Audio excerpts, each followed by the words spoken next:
Entonces, generalidades del tejido muscular. Tiene a su cargo el movimiento del cuerpo y su función principal es la contracción.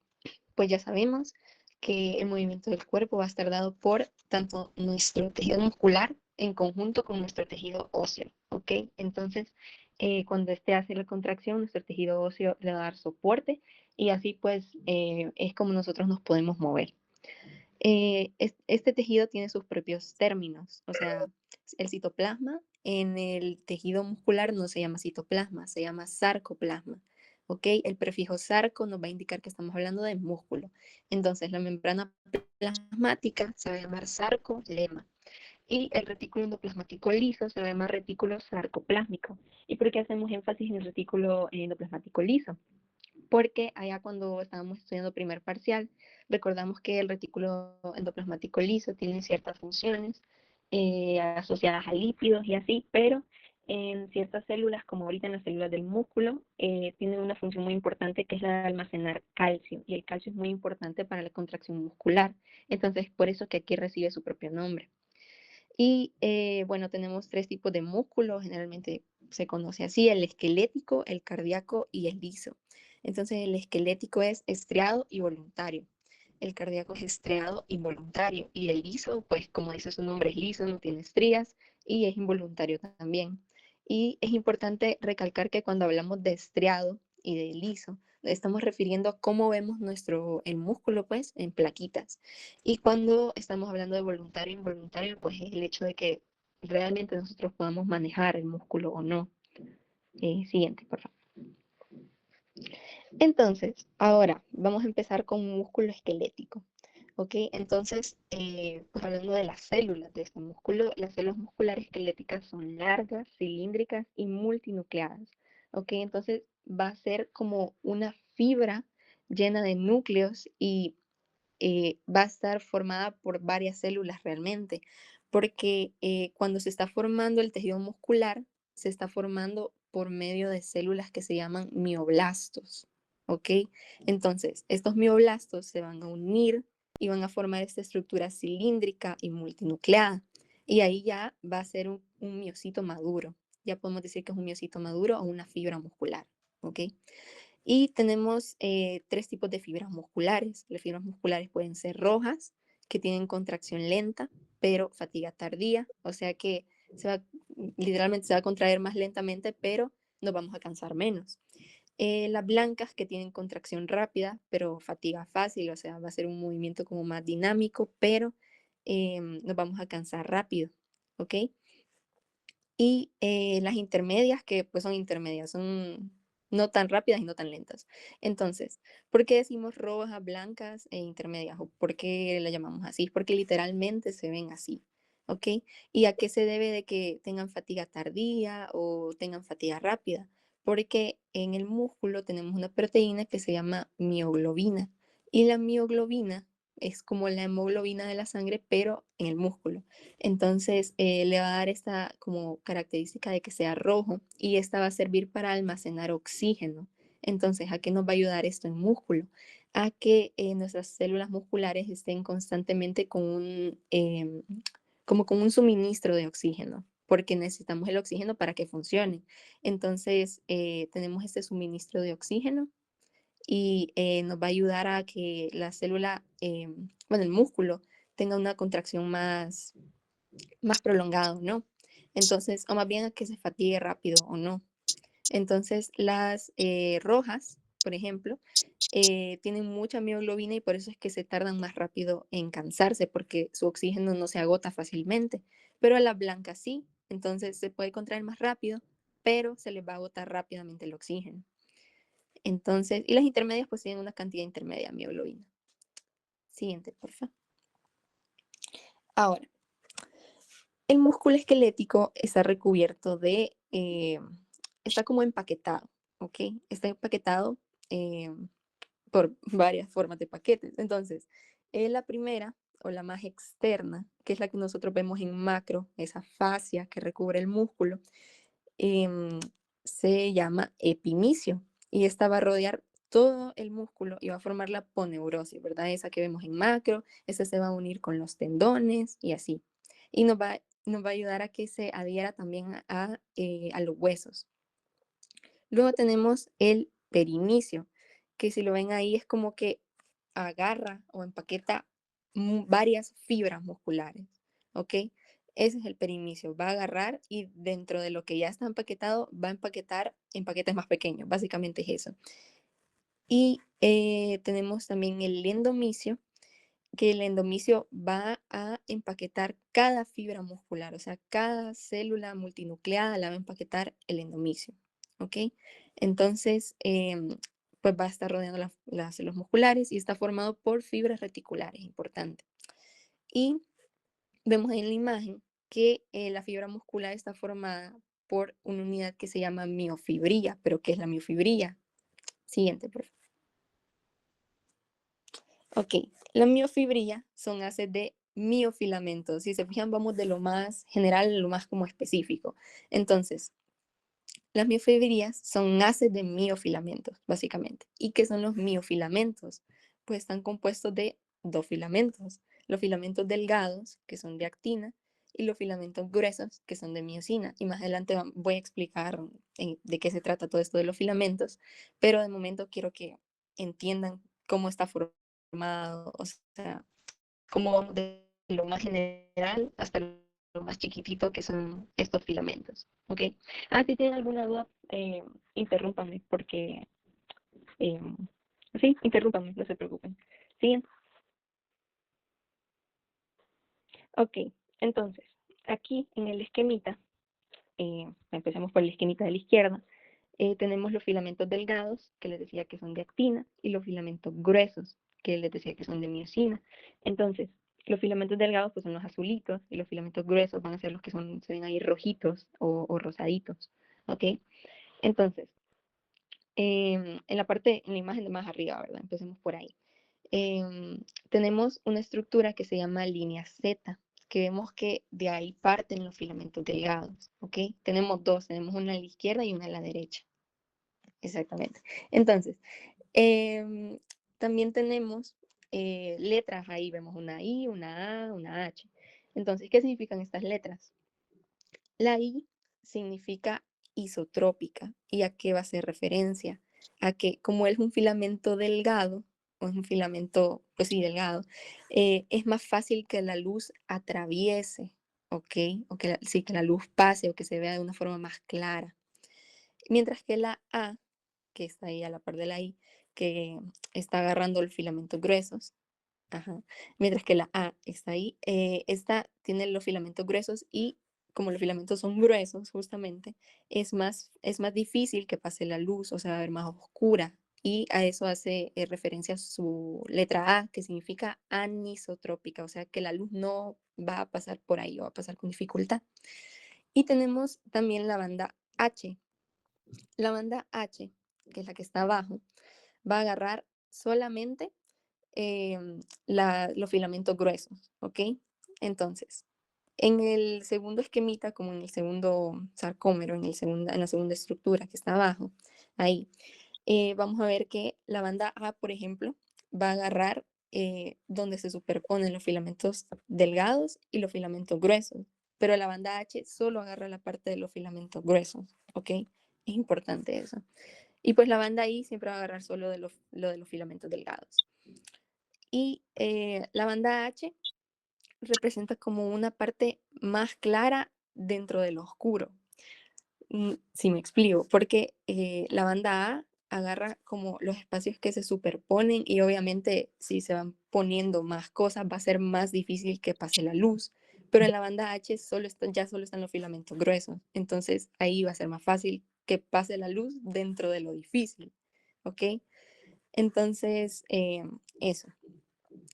Y ya en el filamento contraído vemos que hay una línea M en esa parte, en la parte de abajo. La línea M es una como fila de proteínas que van a ayudar a estabilizar en los filamentos gruesos. Más tarde igual lo vamos a detallar. Pero, ¿por qué la destacamos aquí? Porque va a ser, de nuevo, la banda H es como lo más claro dentro de lo oscuro y la línea M es lo más oscuro dentro de lo claro, dentro de lo oscuro. ¿Ok? Sé que es un poco enredado, pero no es tan complicado. Y bueno, el sarcómero, ¿qué es el sarcómero? El sarcómero es la parte de la miofibrilla que está comprendida entre dos líneas Z, ¿ok? Que les decía que hay una a la izquierda y una a la derecha. Entonces, todo lo que está en medio de eso, ese es el sarcómero. Y esta es la real unidad que nos va a ayudar a que nuestro músculo se pueda contraer. Y ya en la plaquita, miramos que, pues, músculo estriado, ¿ok? De ahí viene su nombre. Ven las estrías, ven que hay líneas como transversales, ajá, esas, que van a estar unas más claras y unas más oscuras. Entonces, las partes más claras representan lo que es las partes isotrópicas o por las que la luz pasa. Y las partes más oscuras van a representar las partes anisotrópicas o por las que la luz es más difícil que pase. Entonces, por eso decimos que ese es músculo estriado, pues, porque se ven las estrías y que están representando el sarcómero. Siguiente. Ok, entonces ahora ya hablando más a detalle de lo que nos está conformando nuestro sarcómero, nuestra unidad morfofuncional de ese tejido, tenemos los filamentos delgados, ok, que eran los azulitos en la imagen anterior. Entonces, los filamentos delgados, les decía yo que principalmente van a estar formados de actina, que es esa verdecita que se ve en la imagen, esa es la actina. Entonces, es una doble hebra de actina, si se fijan. Luego, también va a estar formado por otras proteínas como la tropomodulina, que es la que está en la parte como a la derecha, ajá, y la azulita. ¿Y para qué nos va a servir esta? Para evitar que la actina o que el filamento delgado se contraiga en exceso, ¿ok? Puedes pasar al anterior, por favor. Ajá. Porque vemos en esta parte de aquí que en el sarcómero, si se fijan, dice sarcómero distendido, sarcómero relajado y sarcómero contraído. Si se fijan, en ningún momento se mueven los filamentos gruesos, ¿ok? Lo que va a generar la contracción realmente o va a depender es del filamento delgado. Entonces, es el filamento delgado el que se acerca al centro de los filamentos gruesos y que genera la contracción. Pasa a la siguiente ahora. Entonces, la tropomodulina va a evitar que ésta como que se acerque mucho, se contraiga en exceso, ¿ok? Y tenemos también la tropomiosina, que son esas como delgaditos, como color piel, que van encima de la actina y están tapando el sitio de unión para que la actina no se una con la miosina, porque si no el músculo estaría contraído todo el tiempo, básicamente. Entonces, están tapando el sitio de unión para que el músculo justamente esté relajado. Y bueno, la tropomiosina está unida a un complejo de troponinas, ¿ok? Y cada una de estas troponinas tiene una función diferente. Entonces, la troponina C, que es la que vemos ahí en amarillo, nos va a ayudar a fijar el calcio, que yo les decía que el calcio era importante. Entonces, va a ayudar a que el calcio llegue ahí, se una a estas troponinas. Y tenemos la troponina T también, que está uniendo como el complejo de troponinas a la tropomiosina. Y tenemos la troponina I, que está inhibiendo que se haga la contracción porque justamente está como pegada o bien pegada a la actina. Entonces, perdón. Entonces, no se puede quitar la tropomiosina y no se puede dar la contracción, porque para que se dé la contracción tienen que pegarse la actina y la miosina. Entonces, la troponina I está inhibiendo eso. Y cuando llega el calcio, ocurre como un cambio que hace que ya no se quieran pegar, como que ocurre un cambio conformacional, se dice, de que ya no quieran estar pegadas. Entonces se mueven y ya por fin la miosina se puede pegar a la actina. Siguiente. Y ahora, los filamentos gruesos. Los filamentos gruesos son un poco más simples, porque constan de solo ellos mismos, no como los filamentos delgados que tienen otras estructuras. Entonces, los filamentos gruesos, que están formados por miosina 2 específicamente. ¿Por qué miosina 2? Porque esa es la que es específica para el músculo. Entonces, en la mayoría de nuestras células tenemos miosina 1, que es la que nos ayuda a transportar vesículas o a hacer chamba ahí dentro de la célula normal. Pero la miosina 2 es la que es específica para la contracción muscular. Entonces, por eso tenemos miosina 2 en el músculo. y pues estas tienen partes, ¿ok? No tienen como otras estructuras adheridas a la miocina, sino que tienen partes.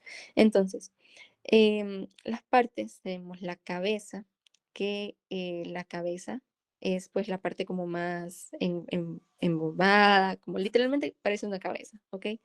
Y en la cabeza tenemos como una hendidura, como parece una manito de un Lego. Entonces ahí se va a ir a unir a la actina, ¿ok? Para que cuando se vaya a dar la contracción. Y también tenemos un sitio de unión al ATP, ¿ok? Ya sabemos que es el ATP, es nuestra moneda energética en la célula. Entonces, el ATP, ¿qué va a hacer? Se va a estar uniendo cíclicamente, o sea, va a estar llegando ATP aquí a la miocina y la miocina lo que va a hacer es que va a levantar sus cabecitas y va a intentar pegarse a la actina. Y si la actina, en ese momento llegó el calcio y se quitó la tropomiosina del sitio de unión, se va a poder unir y se va a dar la contracción. Y si a la actina no ha llegado calcio, esta miocina 2 va a intentar unirse a la actina, pero no lo va a lograr. Entonces va a descomponer el ATP y va a llegar otro ATP eventualmente. Entonces esto es algo que se está dando cíclicamente. ¿Ok?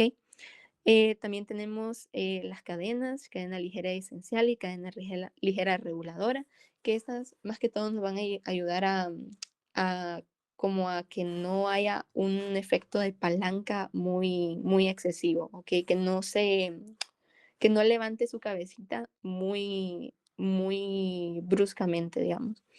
Y también tenemos las cadenas pesadas, que estas, como ven, están ahí como trenzadas, ¿ok? Ahí hay dos miocinas, por cierto, o sea, son dos. Ahí están, sus colas están trenzadas. Entonces, para formar el filamento grueso, todas las colas de varias miocinas se trenzan. Y así es como se forma, básicamente. Siguiente. Ahora, yo sé que se ve complicado, pero ya vimos varias de estas estructuras, ¿ok? Entonces, solo como para repasar, tenemos las líneas Z, que ahí van a partir los filamentos delgados.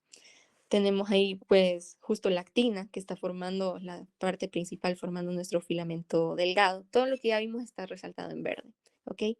Tenemos la tropomiosina, que pues va a estar evitando que se una a la actina, o si se va a unir, perdón, sí, no, sí, que se una a la miosina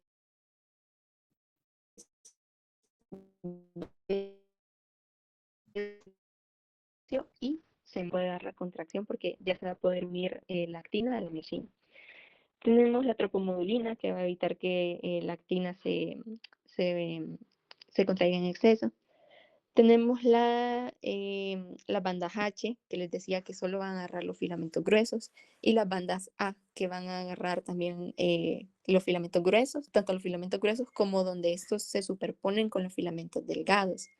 Y tenemos el sarcolema, que les decía justo que es la membrana plasmática del músculo.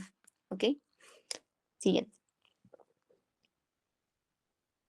Ahora, en rojo tenemos cosas que no hemos visto de esta imagen, que van a ser las proteínas accesorias, ¿ok? Que van a estar ahí como ayudando a que el sarcómero funcione.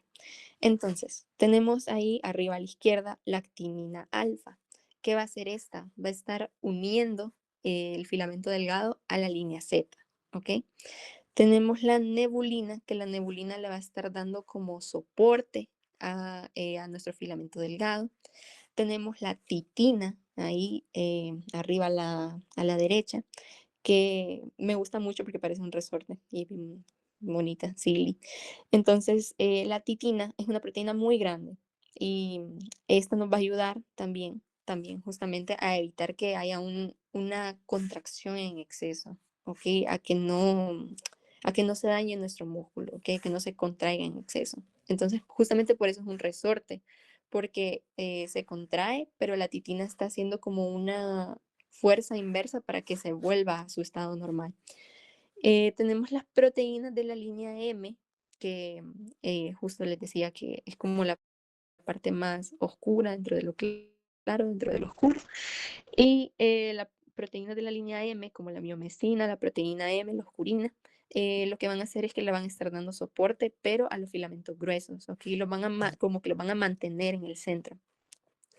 Y abajo a la izquierda tenemos la desmina y la distrofina, que ambas van a estar como uniendo toda esta estructura a la membrana, ¿ok?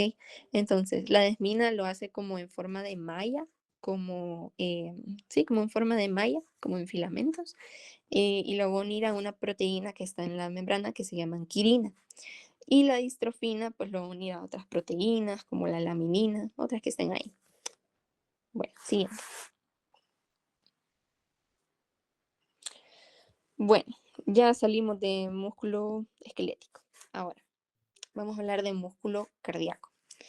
El músculo cardíaco, eh, gracias a Dios, tiene la misma organización de miofilamentos que el músculo esquelético. O sea, también tenemos sarcómeros. Y es por eso que también lo podemos ver estriado, porque también tiene líneas I isotrópicas por las que va a pasar la luz, y líneas A anisotrópicas por las que va a costar que la luz pase. Entonces, por eso es que también el músculo cardíaco decimos que es estriado, porque se ve estriado. Y entre sus fibras musculares tenemos unas bien teñidas que se llaman discos intercalares, que son lugares de unión célula-célula que facilitan la contracción muscular. ¿Y por qué necesitamos nosotros tener estos como sitios de unión específicos aquí en el corazón o en el músculo cardíaco? Porque es más fácil o es más sencillo para que el corazón se contraiga eh, como de una sola vez. El corazón no puede contraerse como solo una parte y después otra, y después otra, y después otra, y después otra, porque sería muy complicado, que el latido no se daría de la forma correcta. Entonces, por eso necesitamos que las células estén como bien unidas entre sí. A diferencia de en el músculo esquelético, que eran una fibra, otra fibra, otra fibra, aquí es como una malla, más o menos, en el músculo cardíaco. Es como una red de células musculares y que justo están unidas, bien unidas, entre una y otra, perdón. Y también otra diferencia con el músculo esquelético es que tenemos células musculares especializadas en la contracción espontánea, ¿ok? Y esas se van a llamar células de Purkinje. Las células de Purkinje van a estar ubicadas en lugares específicos y las células de Purkinje lo que van a hacer es que cada cierto tiempo van a liberar calcio, ellas solitas, cada cierto tiempo van a liberar calcio. Entonces, cada que se va a dar un latido realmente van a liberar calcio. Y este calcio va a hacer que se va a transportar de una célula a otra, y de otra a otra, y de otra a otra. Entonces se va a ir dando la contracción eh, de esta manera, como en todo. Siguiente. Y bueno, aquí tenemos los discos intercalares. Eh, Ahí están señalados como con flechitas. Se ve en la plaquita, que se ve como más teñido. Ajá, ahí. Y bueno, estos van a estar compuestos por tres componentes, vale la redundancia. Entonces tenemos la fascia adherente ahí en nuestro disco intercalar, que este va a sostener a la célula cardíaca en sus extremos, o sea, como en la periferia o en la orilla, ahí va a estar nuestra fascia adherente, ¿ok? Dándole soporte y dándole estructura a nuestros cardiomiocitos. Luego tenemos la mácula adherente, que estas van a evitar que las células se separen frente a la fuerza de las constantes contracciones, porque nuestro corazón no deja de latir, si deja de latir nos morimos. Entonces, la mácula adherente les va a estar dando como este soporte o como que estén como engrapadas, básicamente que estén pegadas, que no se vayan a despegar al momento de una contracción muscular cardíaca. Y pues, y que tampoco se vean despegando con el tiempo, sino que se mantenga ahí, o sea, que a medida hayan más contracciones, que se vaya debilitando esa unión. No, eso estamos evitando con la mácula adherente. Entonces, queremos que las células estén pegaditas. Y también tenemos la unión comunicante, que esta es la que va a unir un citoplasma con el otro, permitiendo que la contracción sea homogénea. Es lo que les decía de que va a llegar el calcio, que pues es importante, y en la contracción muscular, para que se puedan unir los filamentos de actina con los de miocina, y estas uniones comunicantes van a permitir que el calcio pueda entrar a varias células y ahí se vaya dando la contracción, ¿ok? Que se vaya dando la contracción en varias células. Siguiente. Y, ok, ahora músculo liso. ¿Qué es importante del músculo liso? Su forma, pues es fusiforme, o sea, como en forma de uso, como en forma de, ¿qué les diría? Como un pescadito, siento yo. Em, no son estriados, justamente es por su nombre, músculo liso, de que no es estriado, es liso. Y es involuntario, ¿ok? Este nosotros no lo podemos manejar al igual que el músculo cardíaco. Nosotros no estamos pensando en que nuestro corazón lata, ¿ok? Pero nuestro músculo liso tampoco, ¿ok? No, no estamos pensando en eso. Y justamente pues debe estar ubicado en lugares donde no estamos manejando el músculo, como en nuestras arterias. Yo no estoy pensando en que mis arterias se dilaten o se estrechen. Gracias al músculo no estoy pensando en eso. Entonces, por eso ahí necesitamos un músculo involuntario. Por ejemplo, también en tracto digestivo, el músculo que va a ayudar a que nuestros alimentos que consumimos vayan dando su viaje por todo nuestro tracto digestivo. Yo no estoy pensando en eso, yo no estoy controlando que eso está pasando. Entonces, eso va pasando por sí solo, básicamente. O bueno, yo no lo estoy controlando. Entonces, por eso decimos que es involuntario. Y las células están conectadas entre sí por uniones comunicantes, por lo que ante un impulso, hay un typo, ante un impulso se contraen varias células musculares lisas a la vez, ¿ok? Entonces, ¿a qué me refiero con eso? Porque es importante esto.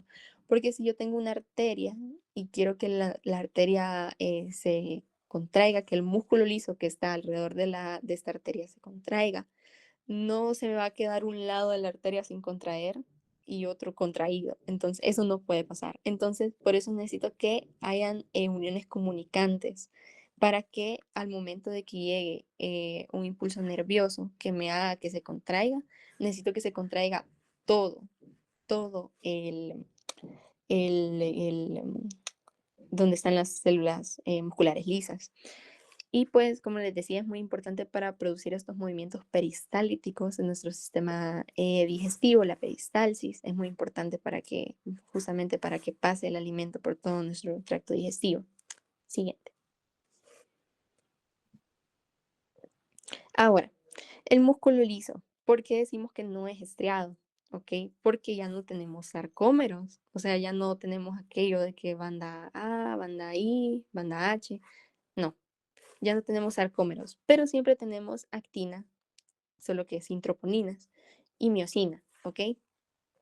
Entonces, em, ¿por qué tenemos actina y miocina pero sin sarcómeros? Eso significa que solo no están ordenados, como en músculo cardíaco o músculo esquelético, pero siempre están ahí, ¿ok? Entonces, em, el que la actina no tenga troponinas, ¿qué nos quiere decir esto? Que no va a ser ella quien se va a unir al calcio, que no van a ser las troponinas, ya no va a estar la troponina C que se va a unir al calcio, por ejemplo.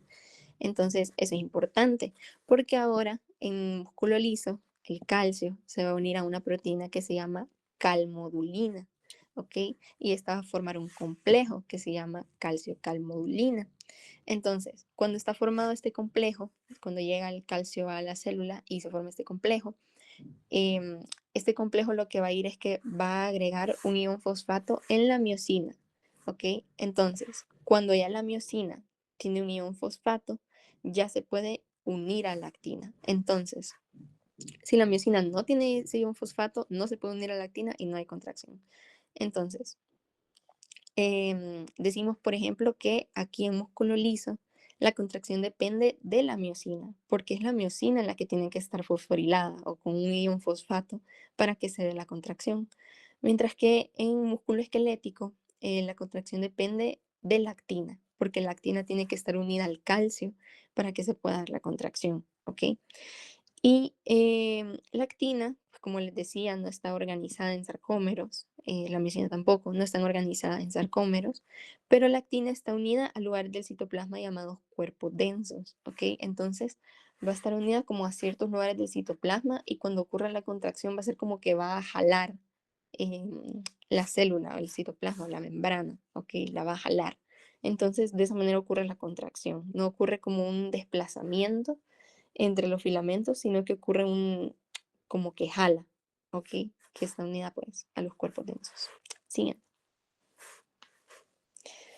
Y ahora, Tenemos varias formas, diversas formas de obtener calcio. A mí me gusta más verlo eh, cuando ya, cuando ya estudiamos la estructura de cada músculo, porque siento yo que es más sencillo. Entonces, cada uno de estos tejidos, el músculo esquelético, el músculo liso y el músculo cardíaco, van a tener su propia forma de obtener calcio, de que el calcio llegue a estas células. Entonces, para el músculo esquelético decimos que tenemos triadas. ¿Y qué es una triada? Es un túbulo T y dos cisternas terminales del retículo sarcoplásmico. ¿Y qué es un túbulo T? Un túbulo T, como lo ven ahí en la imagencita que está ahí en músculo esquelético, un túbulo T es una invaginación y es una invaginación bien profunda dentro de la célula muscular, ¿ok? Entonces, justo por eso se llama túbulo T, porque parece una T que queda como ahí con el resto de la membrana. Y pues tiene dos cisternas terminales o está como ahí seguido del retículo sarcoplásmico.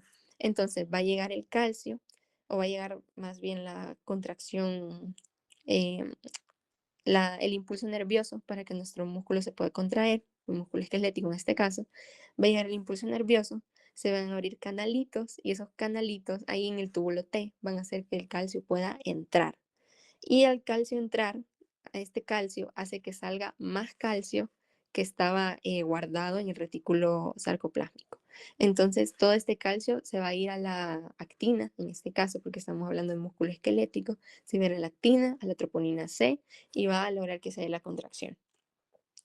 Ahora, en el caso del músculo liso, que pues no tenemos túbulos T, sino que tenemos caveolas. Entonces, las caveolas, ¿qué son las caveolas? Son también una invaginación de la membrana, pero es una invaginación mucho menos pronunciada.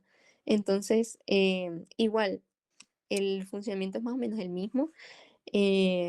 También va a llegar el impulso nervioso y también se van a abrir los canales de calcio ahí, solo que la caveola básicamente es como menos pronunciada, ¿ok?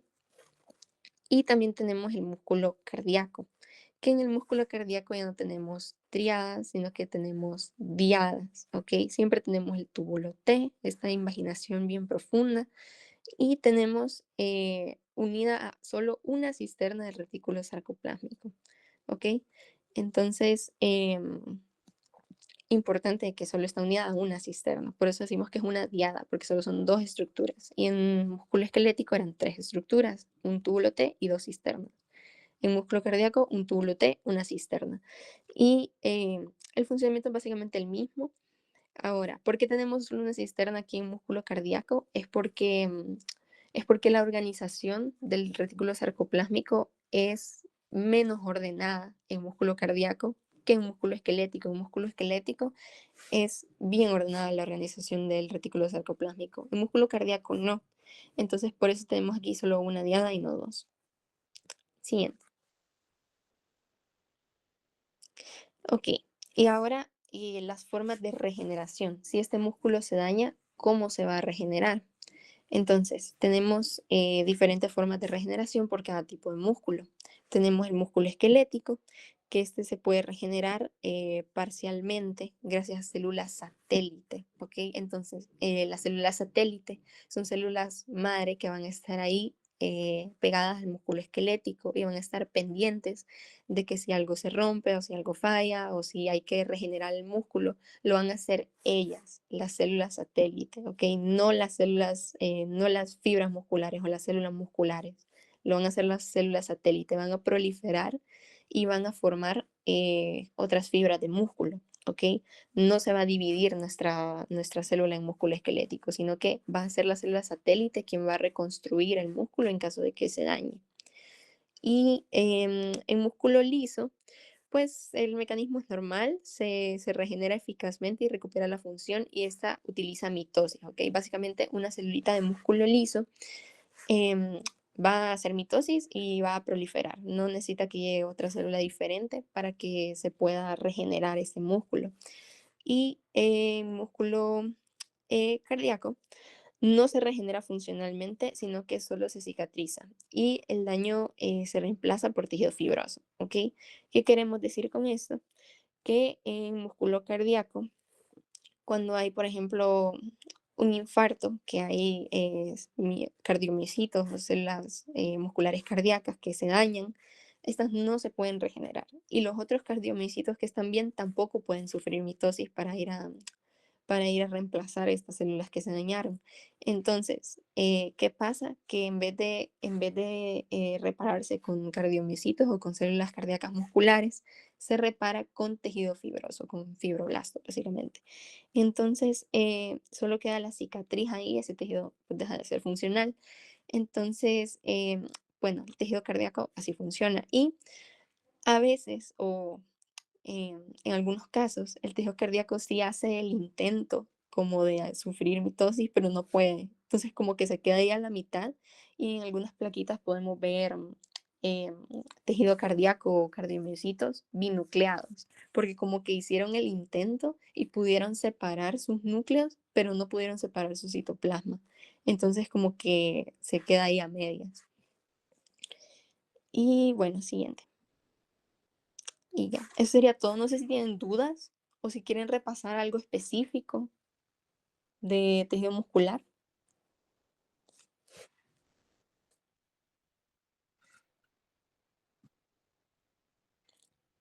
Si no, eso es todo.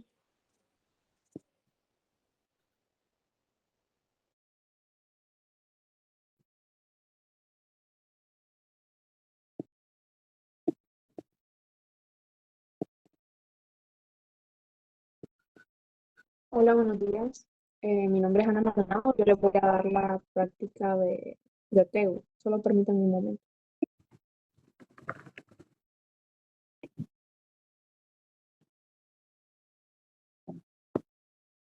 ¿Me pueden escuchar?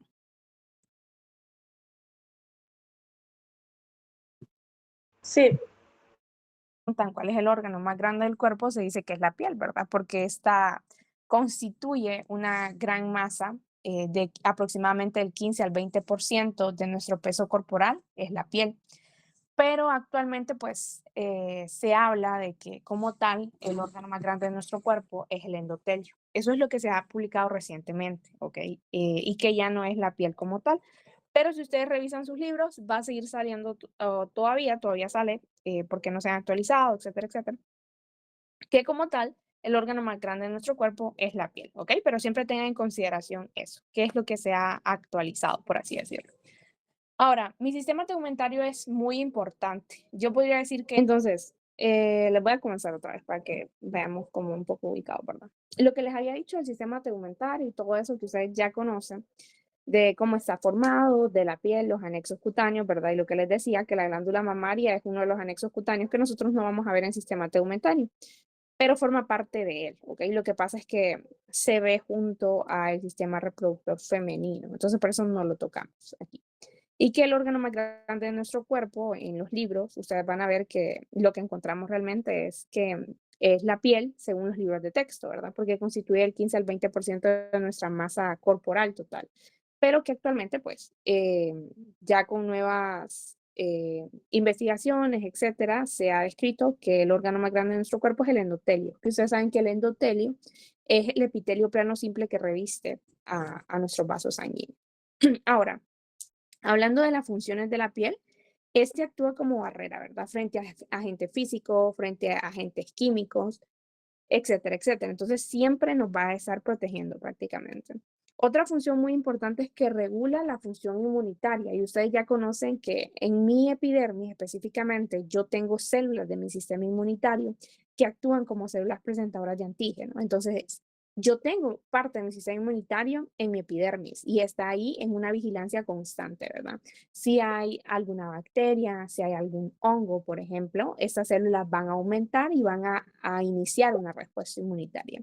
Entonces, por eso mi sistema tegumentario también tiene esa función de proveer información inmunitaria. Una cosa muy importante de mi sistema tegumentario es que mantiene o participa en mantener la homeostasis, ¿ok? Y esto es algo muy importante. Homeostasis significa mantener el equilibrio dentro de mi cuerpo. Y aquí es donde quiero resaltarles algo. Por ejemplo, en una persona, un paciente que ha sufrido una lesión de su sistema tegumentario, por ejemplo, una quemadura, y que se le quemó el 60% de su cuerpo, esta persona tiene un alto riesgo de morir. Incluso hay personas que mueren por esto. ¿A qué se debe esto? A que mi sistema tegumentario, específicamente mi piel, me permite a mí generar una barrera en la que el agua que hay dentro de mi cuerpo no se evapore, esa agua no se vaya de mi cuerpo, ¿ok?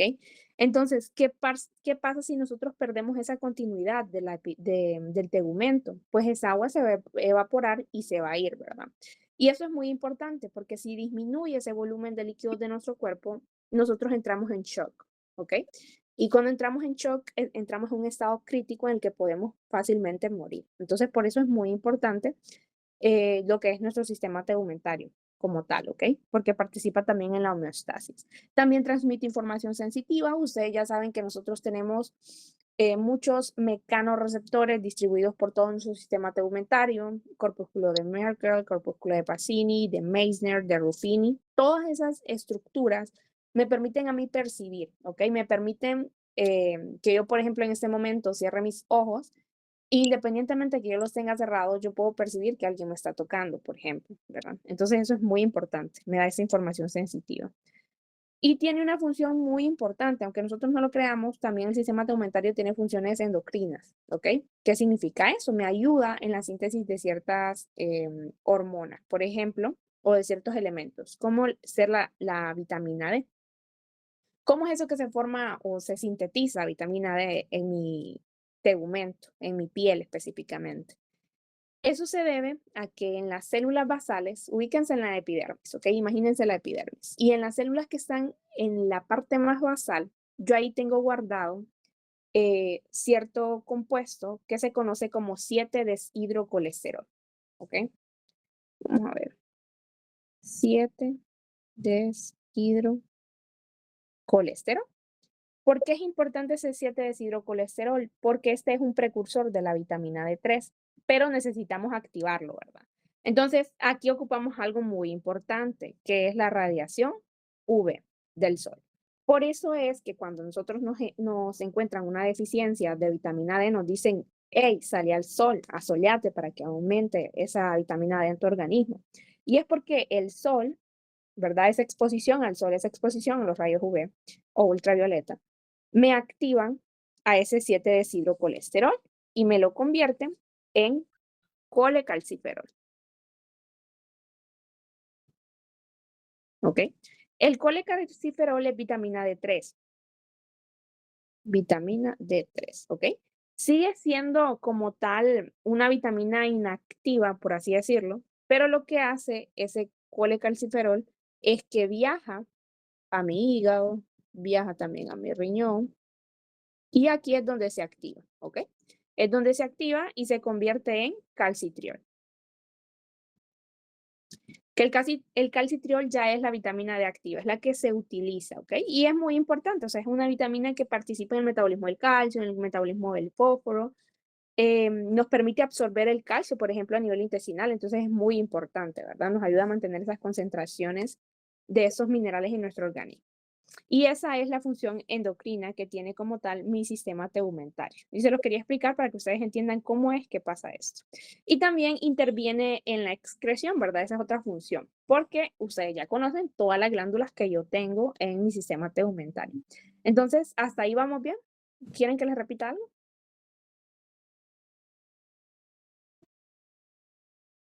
Ok. Si no, pues vamos a seguir, ¿verdad? Entonces vamos a hablar específicamente de la piel. La piel, ustedes ya saben que como tal, ella se va a dividir en varios componentes. La piel tiene tanto la epidermis, que ustedes ya saben que la epidermis es ese epitelio plano estratificado, queratinizado.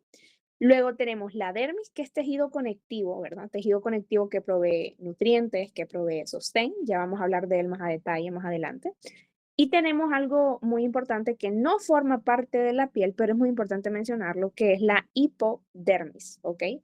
¿Qué es la hipodermis? Lo que generalmente en macro ustedes les dicen que es el panículo adiposo, ¿ok? Que es tejido adiposo que está justo debajo de mi dermis. ¿Por qué se los menciono? Porque aunque no forme parte de la piel, la hipodermia es muy importante porque me ayuda a mí en el almacenamiento de energía, en la producción de calor, ¿verdad? Y una característica importante es que, por ejemplo, nosotros vivimos en un país con un clima cálido, en algunas zonas tropical, caluroso. Entonces esa hipodermis va a ser delgada, no va a ser tan extensa. Pero ¿qué pasa si alguien vive en un lugar muy frío? La hipodermis va a ser mucho más grande, porque el organismo siempre compensa. Entonces, necesitamos producir más calor, necesitamos almacenar más energía. Bueno, la hipodermis va a ser más grande. Entonces, básicamente eso, ¿verdad? Y ustedes ya conocen que la dividimos en dos. Dividimos en piel gruesa y en piel delgada. ¿Dónde encontramos la piel gruesa? En estos lugares que nosotros mantenemos en constante fricción. Por ejemplo, la palma de nuestras manos y la planta de nuestros pies, ¿ok? Recuerden que nuestro cuerpo siempre compensa. Es decir, si yo tengo una zona de mi cuerpo que la estoy usando demasiado, él va a decir, uy, aquí ocupo más estrato córneo porque hay mucha fricción. Entonces, por eso se convierte en piel gruesa. Que también a la piel gruesa se le llama piel glabra, ¿ok? ¿Qué significa eso? Que es piel sin pelo. Ustedes recuerden que en la palma de sus manos y en la planta de sus pies nunca les va a salir un pelito, ni nunca les va a salir un granito, por ejemplo. Entonces, aquí nosotros ya nos orientamos de que aquí no hay pelo ni tampoco hay glándulas sebáceas, ¿ok? Porque no se puede obstruir una glándula sebácea aquí porque no existen prácticamente. Pero sí tenemos glándulas sudoríparas. Si ustedes se ponen nerviosos en algún momento de su vida, les van a sudar las palmas de las manos y las plantas de sus pies, ¿ok? Y de hecho, esta sudoración está bien relacionada con el sistema nervioso, si ustedes se ponen a pensar, porque es en estas situaciones donde comenzamos a sudar en estos sitios. Y luego tenemos la piel delgada, ¿verdad? O la piel velluda, la piel peluda, que esa tiene una distribución más amplia. Es en estos lugares donde tenemos pelo. Entonces aquí hay folículo piloso, aquí hay músculo erector del pelo. Aquí también tenemos glándulas sudoríparas y también tenemos glándulas sebáceas, ¿ok? ¿Cuál es la característica histológica más importante? Es que la piel delgada o la piel fina carece de estrato lúcido, ¿ok? Ese estrato ahí no lo vamos a tener prácticamente. Entonces aquí, si ustedes se fijan, histológicamente ustedes ya me pueden decir, ¿verdad? Que la piel que yo estoy observando aquí es piel que, vamos a ver, cómo andan para ese examen de Gruesa. listo. Gruesa. Gruesa, ¿verdad? Entonces aquí están presentes los 5 estratos de mi piel. Y si ustedes se fijan, la diferencia histológica es muy grande entre la piel fina o la piel delgada, ¿ok? Porque aquí yo solo tengo como pequeños hilos o pequeñas hebras que están ahí nadando del estrato córneo. Entonces esto ya me dice que es lo que yo estoy observando es una piel fina y que aquí no tenemos estrato lúcido, ¿ok? Que eso vamos a hablar más adelante. Ahora, nos vamos a enfocar en la epidermis, ¿ok? En la epidermis nosotros tenemos 4 tipos de células. ¿Cuál es la célula más abundante de mi epidermis? Son los queratinocitos. Ustedes recuerden que el queratinocito en la epidermis es el personaje principal, por así decirlo, ¿ok? ¿Qué significa esto? Que los queratinocitos son básicamente las células que me permiten a mí dividir la epidermis en esos estratos, porque ellos van cambiando de forma. Entonces, si ustedes se fijan en esta imagen, en el estrato basal son cúbicas a cilíndricas, en el estrato espinoso comienzan a tener prolongaciones, en el granuloso se llenan de gránulos, por eso se llama granuloso, y tenemos que en el lúcido lo que pasa es que se llenan de una proteína que les da esa característica de ser translúcidos, ¿ok? Pero aquí pierden núcleo, pierden las organelas y luego en el estrato córneo, ¿verdad? Ya son aplanadas y están muertas prácticamente. Ahora, ¿qué tan abundantes son los queratinocitos? Bueno, me constituyen el 85% de las células que yo voy a tener en mi epidermis, ¿ok? Entonces son las más abundantes. ¿Y cuáles son las funciones? Como su nombre lo indica, su nombre está relacionado con la queratina, ¿ok? Entonces me producen esta proteína, que es la principal proteína estructural que yo tengo en mi epidermis. ¿Por qué?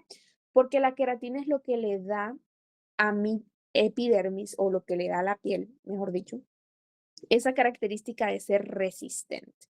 ¿Por qué es que mi epidermis resiste fuerzas mecánicas? Porque ahí está la queratina, ¿ok? Lo que nosotros vamos a tener es esa proteína que es la queratina. Entonces, esta me permite tener como esa resistencia a nivel de mi epidermis. Y tiene otra función muy importante que a veces la ignoramos, que es que participa en la formación de la barrera epidérmica contra el agua. Este es un mecanismo que yo se lo voy a explicar detalladamente más adelante, pero es muy importante. Yo ya les había descrito, ¿verdad? Que haya una barrera epidérmica contra el agua es fundamental y vital para nuestra vida.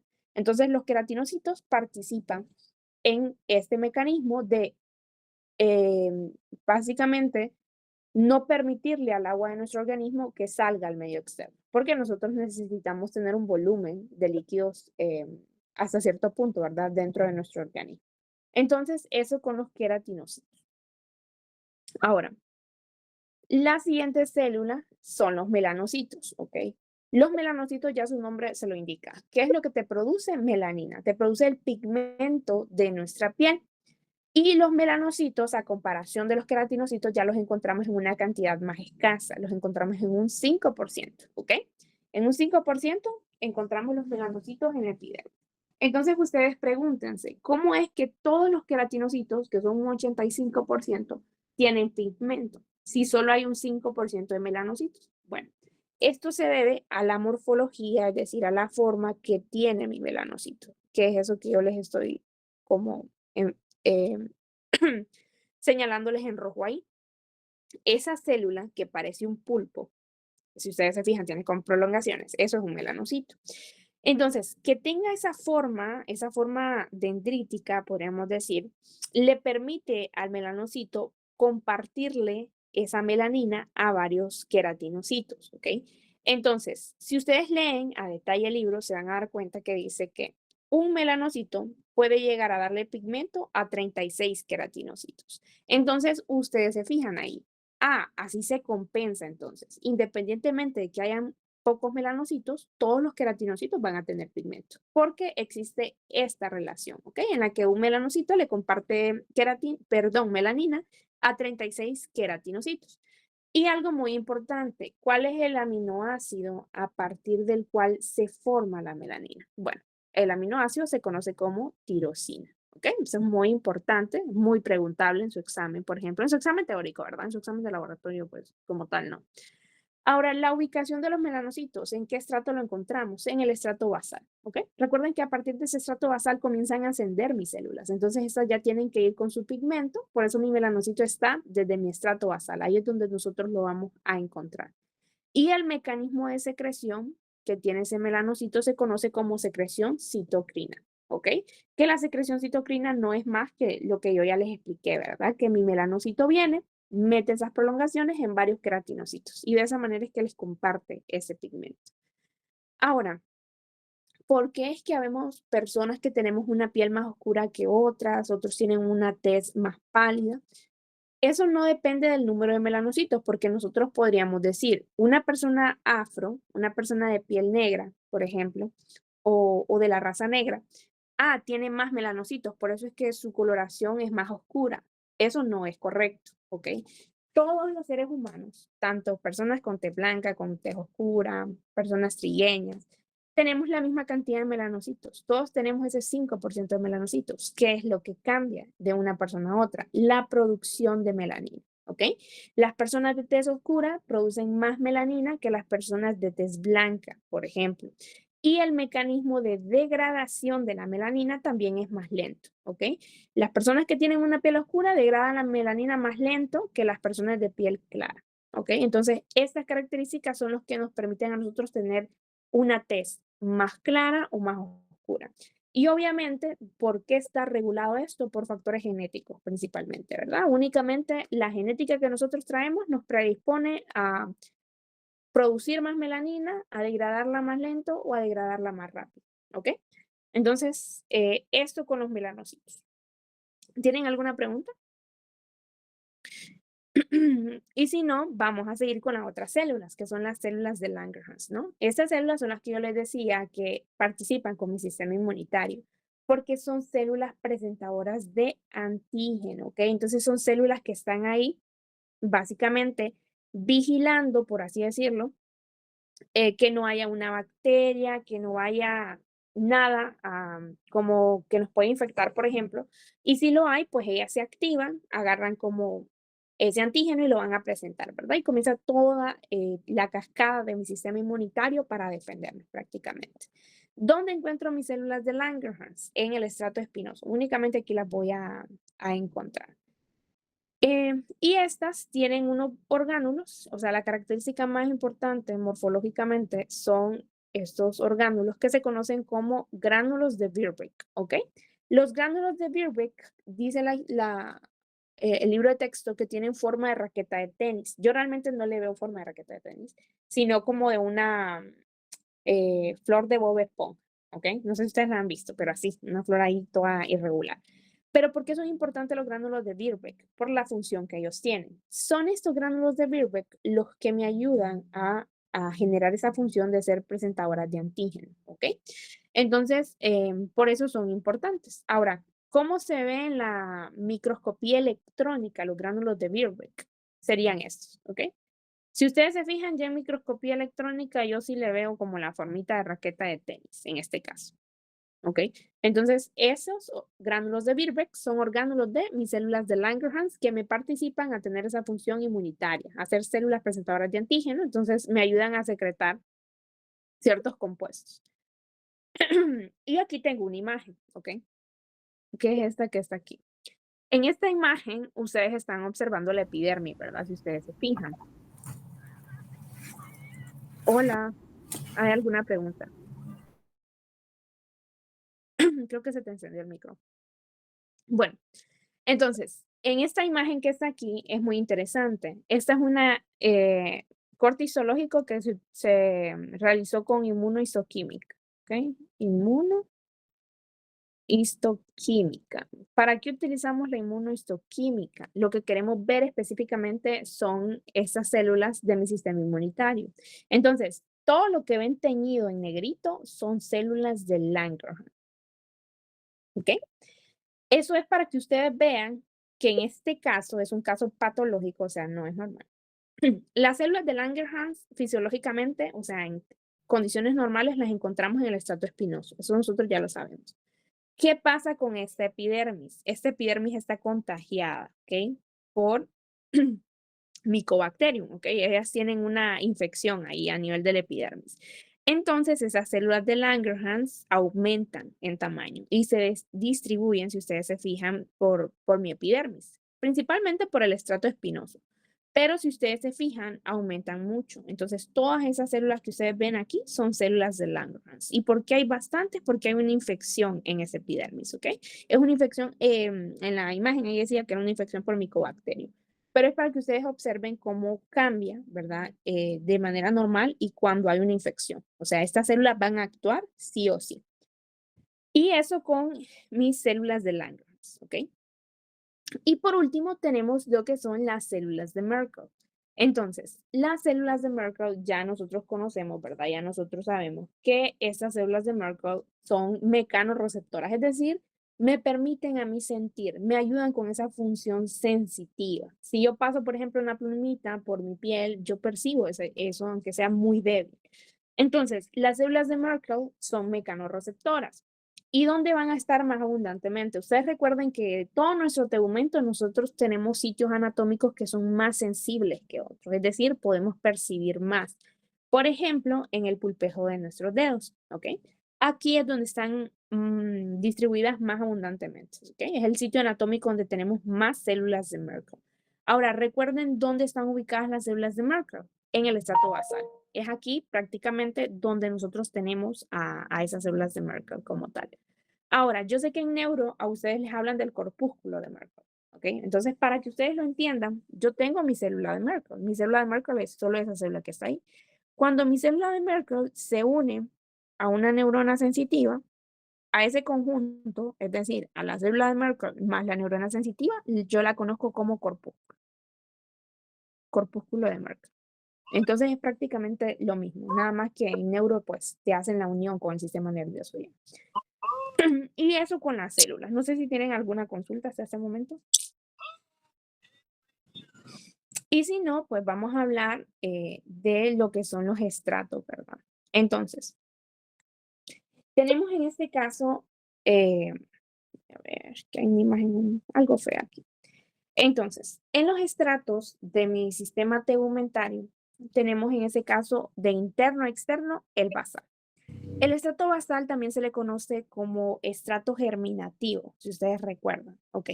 ¿Por qué se conoce como estrato germinativo? Por las funciones que pueden tener mis queratinocitos a nivel de mi estrato basal. Entonces, estrato basal o estrato germinativo. Me equivoqué ahí en la N. Perdón con mi voz que anda un poco afónica. Entonces, ¿qué células encontramos en el estrato basal? Tenemos queratinocitos, melanocitos y células de Merkel, ¿verdad? Pero muy importante, los queratinocitos son mitóticamente activos. ¿Qué significa eso? Que en mi estrato basal las células se están dividiendo.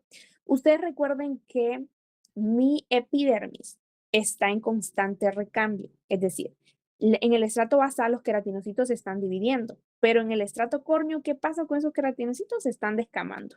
Entonces, esto se da de manera constante. Aproximadamente 28 días es lo que dura el ciclo completo desde que una célula se dividió en el estrato basal hasta que se descamó en el estrato córneo, ¿ok? 28 días es el promedio, puede ser un poquito menos, un poquito más.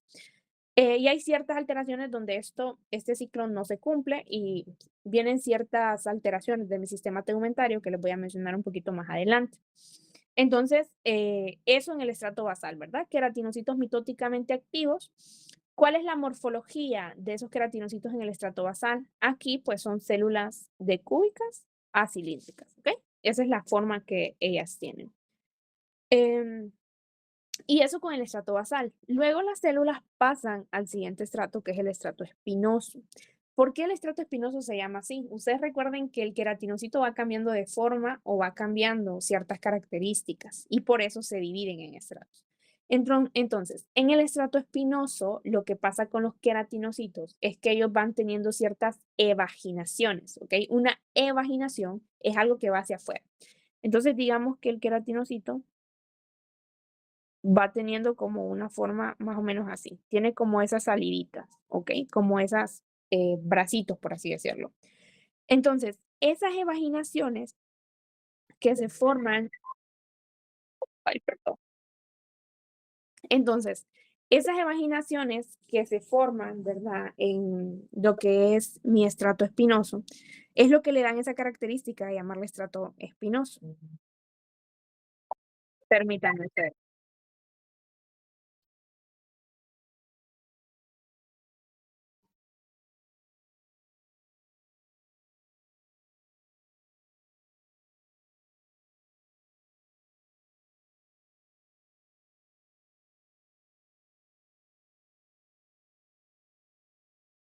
Perdón, miren que no le había avisado a mi mamá que iba a tutoría.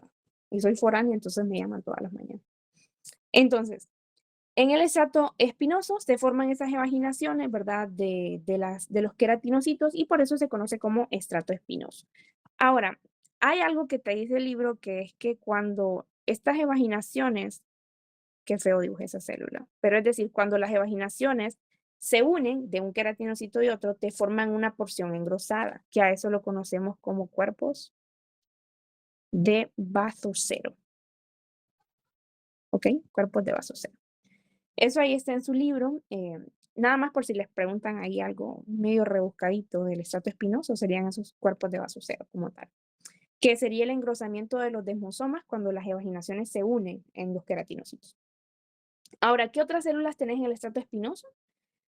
Pues tenés también las células de Langerhans, ¿verdad? Que es la ubicación. Ahora, en conjunto, ustedes saben que el estrato basal y el estrato espinoso, como lo conocemos como capa de Malpighi, que es el estrato o estrato de Malpighi, ¿verdad?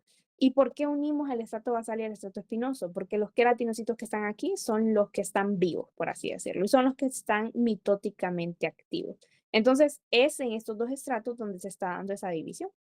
Y donde están las células vivas como tal. Por eso lo conocemos como capa de Malpighi.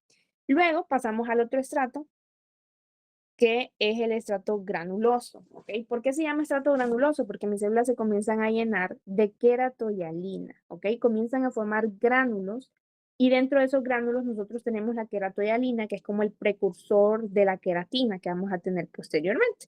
Entonces, esta característica no morfológica es lo que nos hace llamar a ese estrato granuloso. Y luego tenemos el estrato lúcido. En el estrato lúcido ya las células han perdido el núcleo, ya las células han perdido las organelas, pero están llenas de una proteína que se conoce como L-idina. ¿Ok?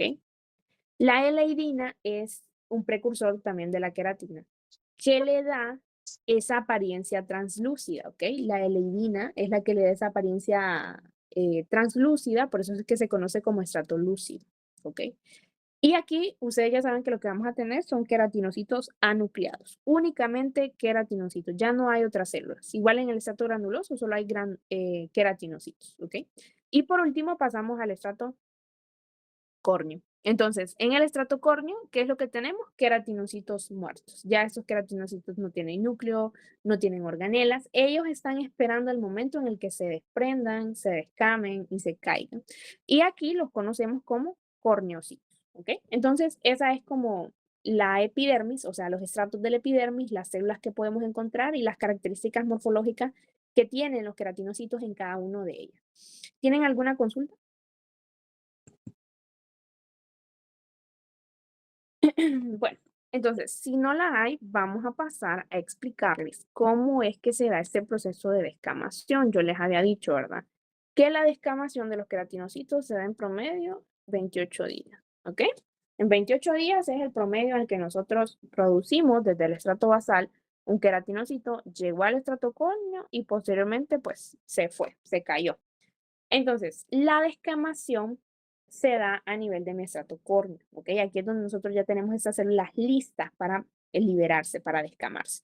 La descamación se da de manera constante, es decir, nosotros estamos perdiendo células todos los días. En nuestra cama hay células muertas, en las fundas de nuestras almohadas hay células muertas también, porque ellas están cayendo, pero no es algo que nosotros estemos notando, ¿verdad? Porque no lo podemos observar. Ahora, ¿qué regula esa descamación de los queratinocitos? Bueno, esa descamación está regulada por algo que conocemos como degradación proteolítica. Es decir, ciertas enzimas proteolíticas, como por ejemplo la catepsina o la serinproteasas, actúa a nivel de los desmosomas. Ustedes recuerden que los desmosomas, cuando vimos en primer parcial, son como estos pequeños remaches que me permiten unir una célula con otra, que serían estos que están observando aquí. Esos son los desmosomas, ¿ok? Entonces los desmosomas me permiten tener unidas a estas células del estrato córneo. Aunque estén muertas, están unidas por esos desmosomas.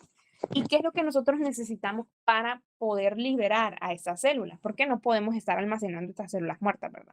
Necesitamos degradar a esos desmosomas. Entonces, se liberan estas enzimas proteolíticas como la catepsina, la serinproteasa, y llegan a mi desmosoma y lo que hacen es que lo degradan. Entonces, digamos que rompen esa unión, por así decirlo. Y si nosotros ya rompemos esa unión, pues la célula queda libre y posteriormente se descama, ¿verdad? Entonces, como estas son enzimas proteolíticas, lo que pasa a nivel de mi estrato córneo es que el pH disminuye. Ustedes recuerdan que en nuestro organismo hay un pH fisiológico, ¿verdad? Que es de 0,5 a 7,5 normalmente. Pero justo en la epidermis, más específicamente en el estrato córneo, el pH baja. ¿Ok? Aproximadamente 4,5 a 5,5. Entonces, esa disminución del pH mediado por estas enzimas proteolíticas es lo que me genera esa ruptura o esa separación de mis desmosomas. Y de esa manera es como se da la descamación de los queratinocitos. Ahora, eso tiene que pasar normalmente, ¿ok? Eso es un proceso fisiológico, es un proceso normal que se tiene que dar en promedio cada 28 días. 25, 30 puede ser también. Ahora, ¿qué pasa? Que esto se puede ver alterado. Por ejemplo, la psoriasis, no sé si alguien tiene esa condición, ¿verdad?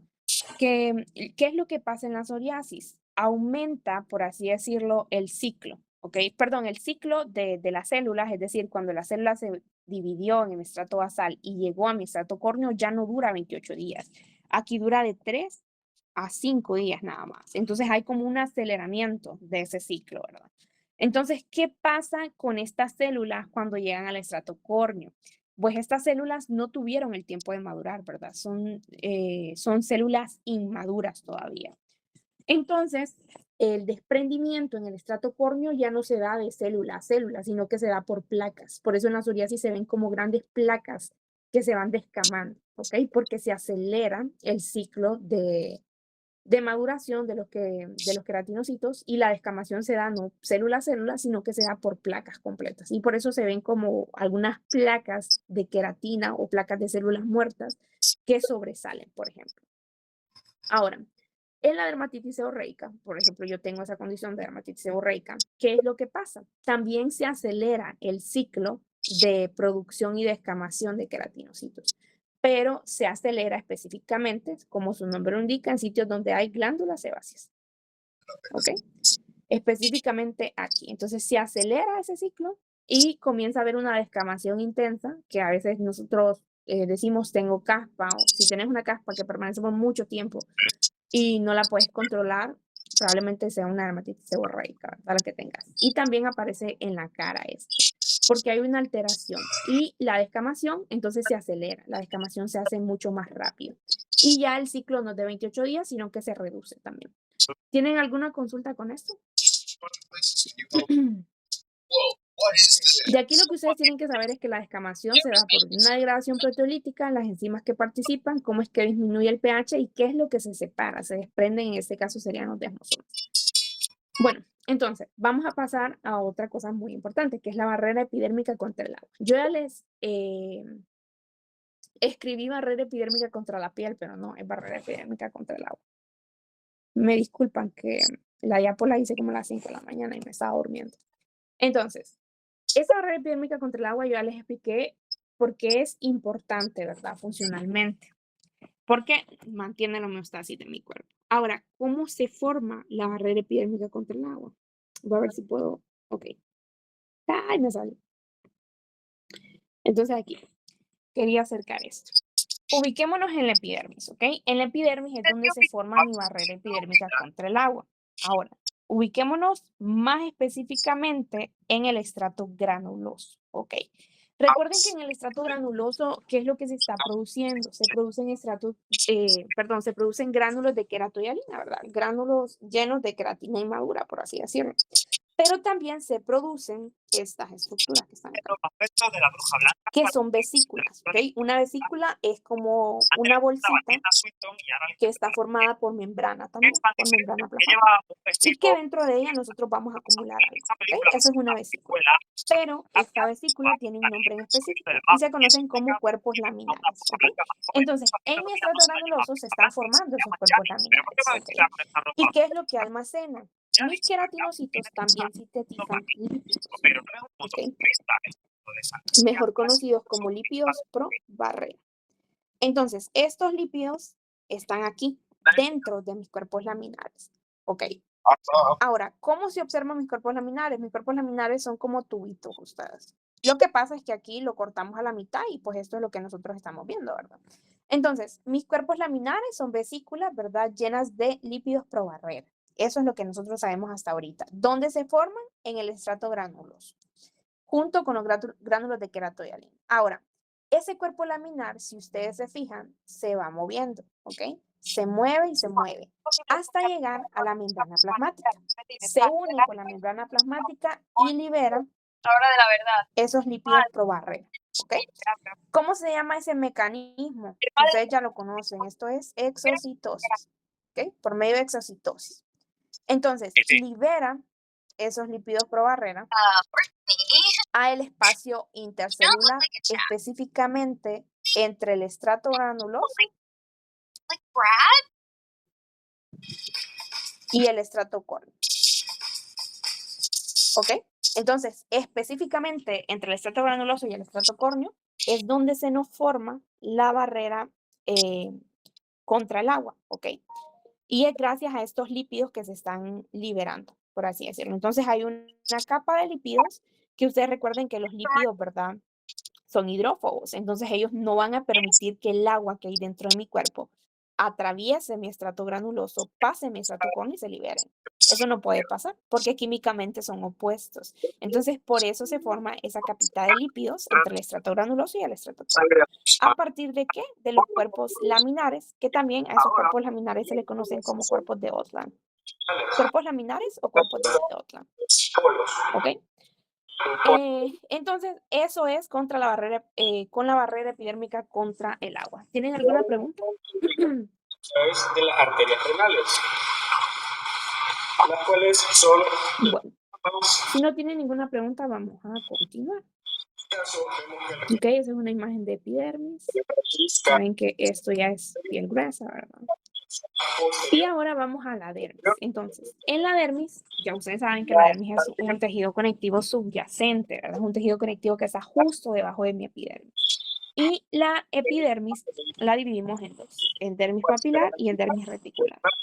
¿Cuál es la dermis papilar? La dermis papilar es la que está en contacto, por así decirlo, más cercana a mi epidermis y la que me lo constituye tejido conectivo laxo, ¿ok?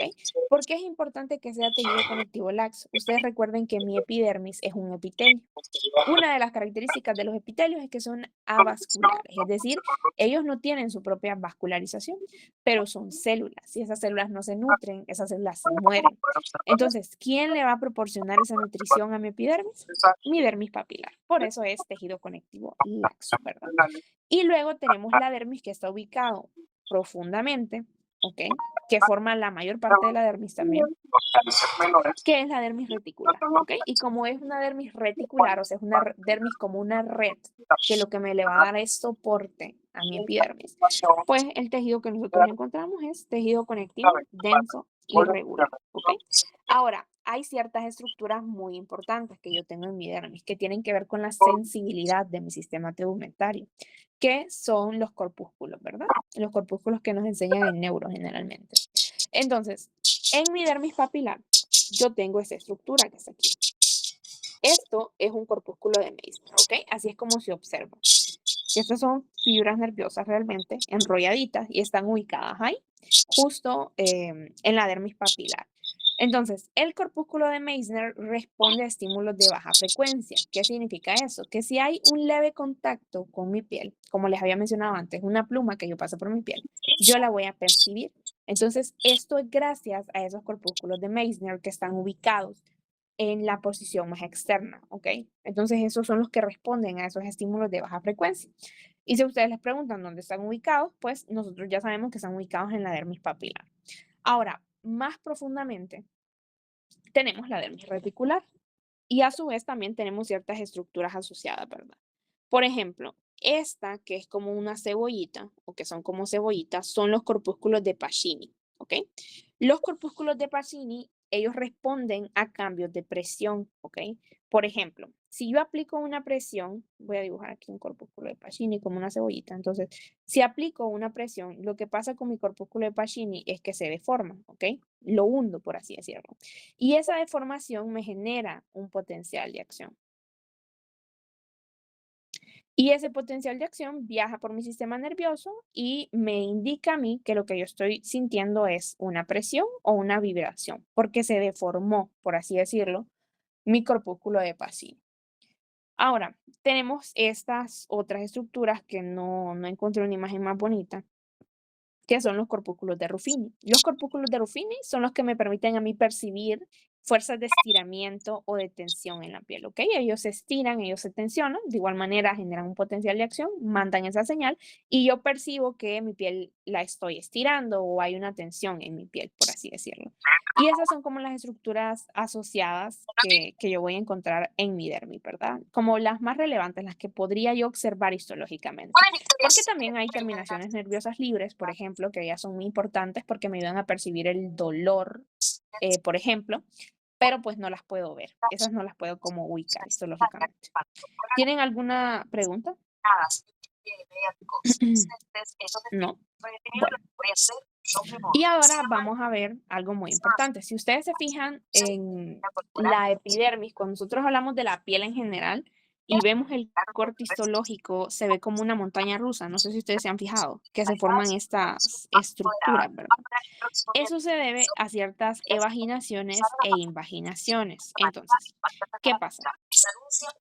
Viene mi tejido conectivo de mi dermis y forma una evaginación. Es decir, una evaginación es algo que va hacia afuera. Y me forma algo que conocemos como papilas dérmicas. Luego viene mi epidermis y forma una invaginación, es decir, se mete hacia la dermis. Y me forma algo que conocemos como crestas dérmicas. ¿Ok? Entonces, en conjunto, mis papilas dérmicas con mis crestas dérmicas me forman algo que se conoce como aparato digitiforme. ¿Ok? Este aparato digitiforme, es decir, que se observen muy bien o que estén muy bien desarrolladas las papilas dérmicas y las crestas dérmicas, las vamos a observar en piel gruesa, específicamente en el pulpejo de nuestros dedos. ¿Y por qué son importantes? Porque nos forman las huellas dactilares, ¿verdad?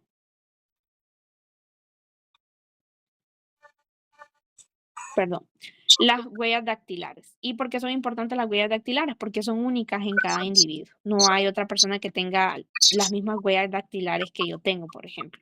Y se forman gracias a esa interfase entre la dermis y la epidermis. Como esa montañita rusa que yo les digo, que son las papilas dérmicas y las crestas dérmicas, ellas me forman mi aparato digitiforme. ¿Dónde va a estar desarrollado de una mejor manera? En la piel gruesa, ¿ok? Específicamente en el pulpejo de nuestros dedos. En la piel fina, pues no está bien desarrollado. ¿Okay? Y eso es con piel. Entonces, si no tienen alguna pregunta, vamos a comenzar con los anexos cutáneos. Bueno, entonces, en los anexos cutáneos, nosotros sabemos que son glándulas como tal, que son glándulas o sebáceas o glándulas sudoríparas, ¿verdad? Las glándulas sudoríparas que se me dividen en dos, en ecrinas y en apócrinas. Y tenemos folículo piloso y la uña, ¿ok? Que esas últimas dos casi nadie las quiere. A nadie le gustan como esas dos estructuras. Entonces, tenemos las glándulas sudoríparas ecrinas. Entonces, esto nada más como un repaso, sé que ustedes lo manejan bien ya, ¿verdad? Entonces, las glándulas sudoríparas ecrinas son glándulas que, como su nombre lo indica, me producen una secreción que es un tanto acuosa, ¿okay? Que es una secreción que si nosotros pues comenzamos a correr, comenzamos a producirla, ¿verdad? ¿Por qué? Porque mis glándulas sudoríparas ecrinas participan en el control de la temperatura corporal, ¿ok? Esa es su función principal. Controlar la temperatura corporal. ¿Qué pasa si yo hago mucho ejercicio? Comienzo a acumular calor dentro de mi cuerpo. Entonces, mi sistema nervioso, por varios mecanismos, activa a mis glándulas sudoríparas ecrinas, ¿verdad? Aumenta el riego sanguíneo en estas, entonces aumentan la producción de sudor y comenzamos a secretar ese sudor. Porque el sudor es muy importante, nos ayuda a evaporar el calor, ¿ok? Entonces, gracias a esa evaporación de ese líquido que nosotros estamos produciendo, pues disminuye mi temperatura corporal. ¿Okay? Entonces, esa es como la función base que tienen mis glándulas sudoríparas ecrinas. Ahora, morfológicamente, ¿cómo están formadas? Ustedes recuerden que siempre que vemos glándulas hablamos de su morfología. Eso quiere decir cómo están estructuradas, cuál es la forma que ellas tienen. Y en este caso, las glándulas sudoríparas ecrinas tienen una morfología tubular simple enrollada. Entonces yo aquí les digo, acuérdense del cordón de sus zapatos para acordarse de la morfología, porque a veces esto toca garroteárselo. ¿Cómo es el cordón de un zapato? Es como un tubito largo, ¿verdad? Y si yo agarro mi cordón, lo enrollo, me forma una glándula sudorípara, ¿ok? ¿Por qué? Porque es un tubito enrollado. Tubular, simple, porque solo es un tubo, y enrollado. Si yo corto en ese segmento a mi glándula sudorípara, entonces observo esto. ¿Okay? Por eso es que nosotros no vemos literalmente un tubo simple enrollado, porque lo estamos viendo en un corte transversal. ¿Okay? Por eso es como que no podemos asociar la forma como tal a la placa que estamos viendo. Entonces esa es la morfología. Muy importante también es que no está asociada a folículos pilosos. Eso significa que mi glándula sudorípara no necesita un folículo piloso para drenar esa secreción. Ella lo va a hacer directamente a la luz de la piel, ¿ok? Ella directamente tiene un conducto que drena en la luz de nuestra piel. Entonces no necesita un folículo piloso para poder secretarlo, ¿verdad? Por esto es que al no necesitar un folículo piloso, nosotros vamos a encontrarla en piel gruesa también y también en piel fina. Por eso, porque no hay, o sea, no ocupamos folículos pilosos para poder secretarlo. Y el tipo de secreción es una secreción mirócrina. Ustedes recuerden los 3 tipos de secreciones que hay en las glándulas. Hay secreción mirócrina, apócrina y holócrina, ¿verdad? El tipo de secreción mirócrina es aquel en que el producto de secreción sale de mi célula sin hacerle ningún daño, ¿ok? Entonces, por exocitosis, pues solo se une a la membrana plasmática y se fue en la secreción, ¿ok? Entonces mi célula va a permanecer íntegra, la célula no se va a dañar. Entonces, este es el tipo de secreción que tienen mis glándulas sudoríparas ecrinas. Ahora, ¿dónde las vamos a encontrar distribuidas? Esas son las que tienen una mayor distribución, las encontramos en todo nuestro cuerpo, ¿ok? Piel gruesa, piel fina, aquí van a haber glándulas sudoríparas ecrinas, excepto en los labios y en los genitales externos. Esos son los únicos 2 sitios anatómicos donde no vamos a tener glándulas sudoríparas ecrinas. Y ahora, ustedes recuerdan que cuando nosotros hablamos de glándula, hablamos de una porción que es el adenómero y hablamos de otra porción que es el conductómero. Lo dibujé al revés, perdón. El adenómero y el conductómero. Entonces, el conductómero, como su nombre lo indica, es lo que te ayuda a conducir esa secreción. Es el tubito, por así decirlo, que me permite sacar esa secreción hacia el exterior. Y el adenómero, adeno, siempre viene de glándula. Entonces, es la porción funcional, por así decirlo. Es la porción donde se está produciendo esa secreción. Entonces, ¿qué epitelio tenemos en mi adenómero? En mi adenómero lo que tenemos es un epitelio pseudoestratificado, ¿verdad? Que puede llegar a ser también un epitelio cúbico simple. Y en el conductómero lo que nosotros tenemos es un epitelio cúbico biestratificado. Entonces, esto con glándulas sudoríparas ecrinas. ¿Cuál es la característica histológica que me va a permitir a mí identificar esta glándula? La luz, ¿ok? Si ustedes observan, la luz es muy cerrada.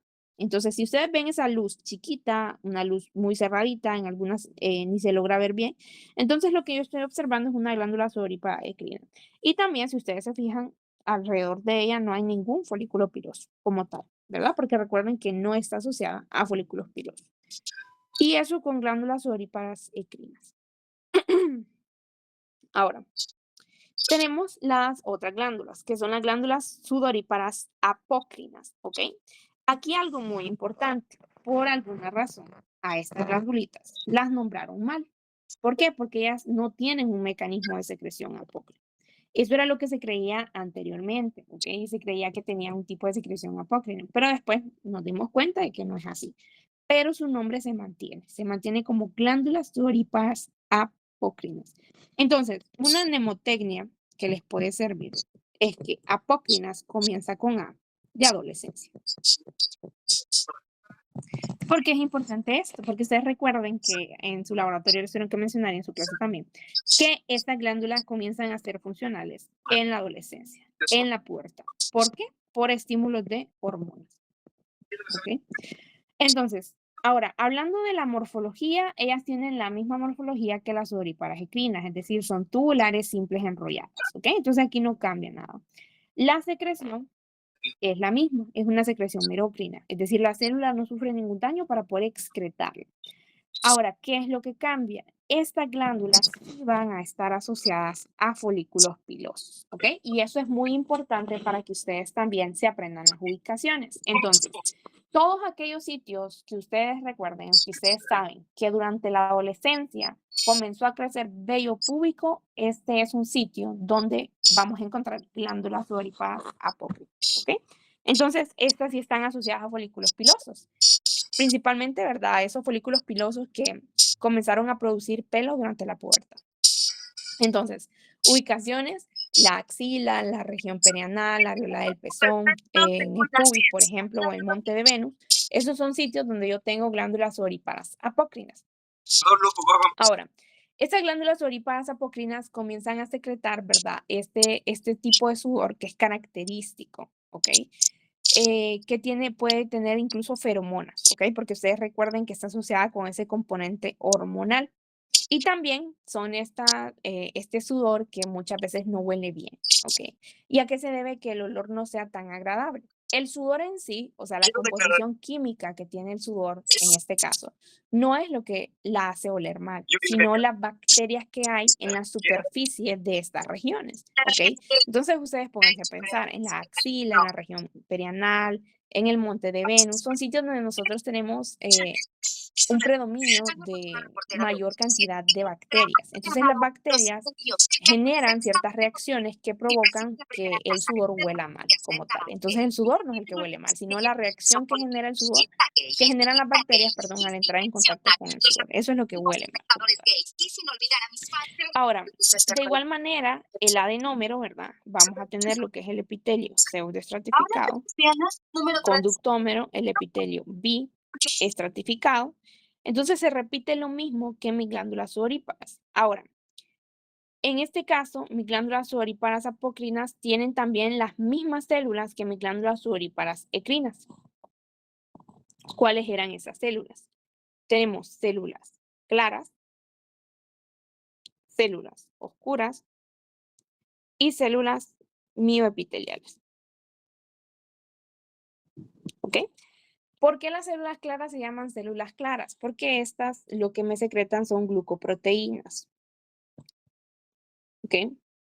Entonces, al ser el compuesto principal glucógeno, yo si utilizo la tinción de rutina, que es hematoxilina y eosina, pues no se van a teñir, por eso son claras o se ven claras. Entonces, ¿qué ocuparía yo para teñir esas células claras? PAS, por ejemplo, el ácido proioico de Schiff. Por eso es que se llaman claras, porque no se pueden teñir. Luego tenemos las células oscuras, que estas sí ya me secretan como más proteína, ¿verdad? Por eso son oscuras, porque ellas sí se pueden teñir. Y luego las células mioepiteliales que actúan como células musculares, entonces estas generan contracciones. ¿Y por qué es importante que hayan células mioepiteliales? Porque me ayudan o me permiten sacar este producto que se está generando en mi glándula, ¿ok? Entonces generan como esas contracciones y me exprimen, por así decirlo, mi glándula. Y eso con las glándulas sudoríparas ecrinas y apocrinas, ¿ok? Las células en estas dos son las mismas y son células claras, oscuras y mioepiteliales. Ahora, vamos con la otra glándula, que es la glándula sebácea. Esta glándula, para empezar, esta sí está asociada, ¿verdad?, a folículos pilosos. Como tu nombre lo indica, la glándula sebácea me produce sebo, perdón. Entonces, ¿yo dónde la voy a encontrar? La voy a encontrar específicamente en piel fina, ¿ok? Recuerden que la piel fina es, por ejemplo, la piel de nuestro rostro, la piel de nuestra cara. Y la piel de nuestra cara tiene esa característica de que a veces nos sale un granito. ¿Por qué nos sale un granito? Porque hubo una obstrucción de mi unidad pilosebácea, es decir, se obstruyó el pelito que me ayudaba a sacar la secreción de mi glándula sebácea. Entonces, se comienza a acumular y me forma ahí ese granito, ¿ok? Entonces, ustedes acuérdense de eso y así ya llegan a la conclusión de que la glándula sebácea solo la encontramos en la piel fina, porque en la piel gruesa, en la palma de nuestras manos, nunca nos va a salir un granito, ¿verdad? Porque nunca puede haber una obstrucción aquí pilosebácea, porque no hay pelo ni tampoco hay glándula sebácea. Ahora, ¿cuál es la morfología? La morfología es acinar ramificada, es decir, que la porción del adenómero tiene forma de acinito, tiene forma como de uva, y los conductos se ramifican, ¿ok? Entonces yo siempre digo, cuando ustedes vean esa placa y vean que es como un racimo de uvas, lo que están observando es una glándula sebácea, ¿ok? Si ustedes ven como un racimito ahí, que dicen, uy, que se parece como un racimito de uvas, entonces lo que ustedes están observando es una glándula sebácea y su morfología es esa, es acinar ramificada, ¿ok? Asociada a folículos pilosos. Ustedes recuerden que ellas siempre van a necesitar el folículo para poder drenar y para poder sacar ese producto de secreción. ¿Y el mecanismo de secreción cuál es? Holócrino, ¿ok? Aquí una mnemotecnia un poco fea que yo siempre menciono y es que holócrino lo asocian a holocausto, por ejemplo, ¿verdad? ¿Qué pasó ahí? Un evento terrible en el que murieron muchas personas. Entonces, ¿qué significa que tengo un mecanismo de secreción holócrino? Significa que la célula va a morir. Esa célula que tiene ese producto de secreción va a morir. Se va a tener que extirpar, se va a tener que morir para poder sacar ese producto de secreción. Entonces, eso es muy importante, ¿verdad? El mecanismo de secreción es holócrino. Es la única de las tres glándulas que tiene un mecanismo de secreción diferente. Las otras dos es merocrino. Y muy importante, pues no la vamos a encontrar en piel gruesa, como les había mencionado. Ahora, ¿cuáles son los tipos de células que yo voy a tener? Tenemos los cebocitos o células principales. Principalmente, bueno, llámenlas cebocitos, ¿ok? ¿Por qué? Porque son las células que me producen el sebo, son las células principales y son esas células que ustedes ven ahí globosas, ¿ok?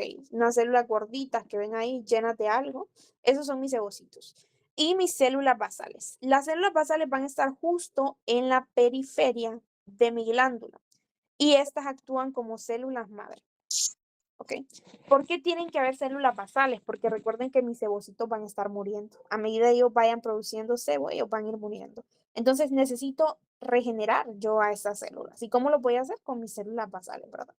Ahora, el sebo no lo asociamos a algo malo, ¿ok? El sebo, la composición química de él es lipídica principalmente, ¿verdad? Tiene lo que es colesterol, triglicéridos, etcétera. Las personas que tenemos una piel que es muy grasa, por ejemplo, yo tengo una piel grasa, sufrimos mucho por esa secreción, hipersecreción de sebo.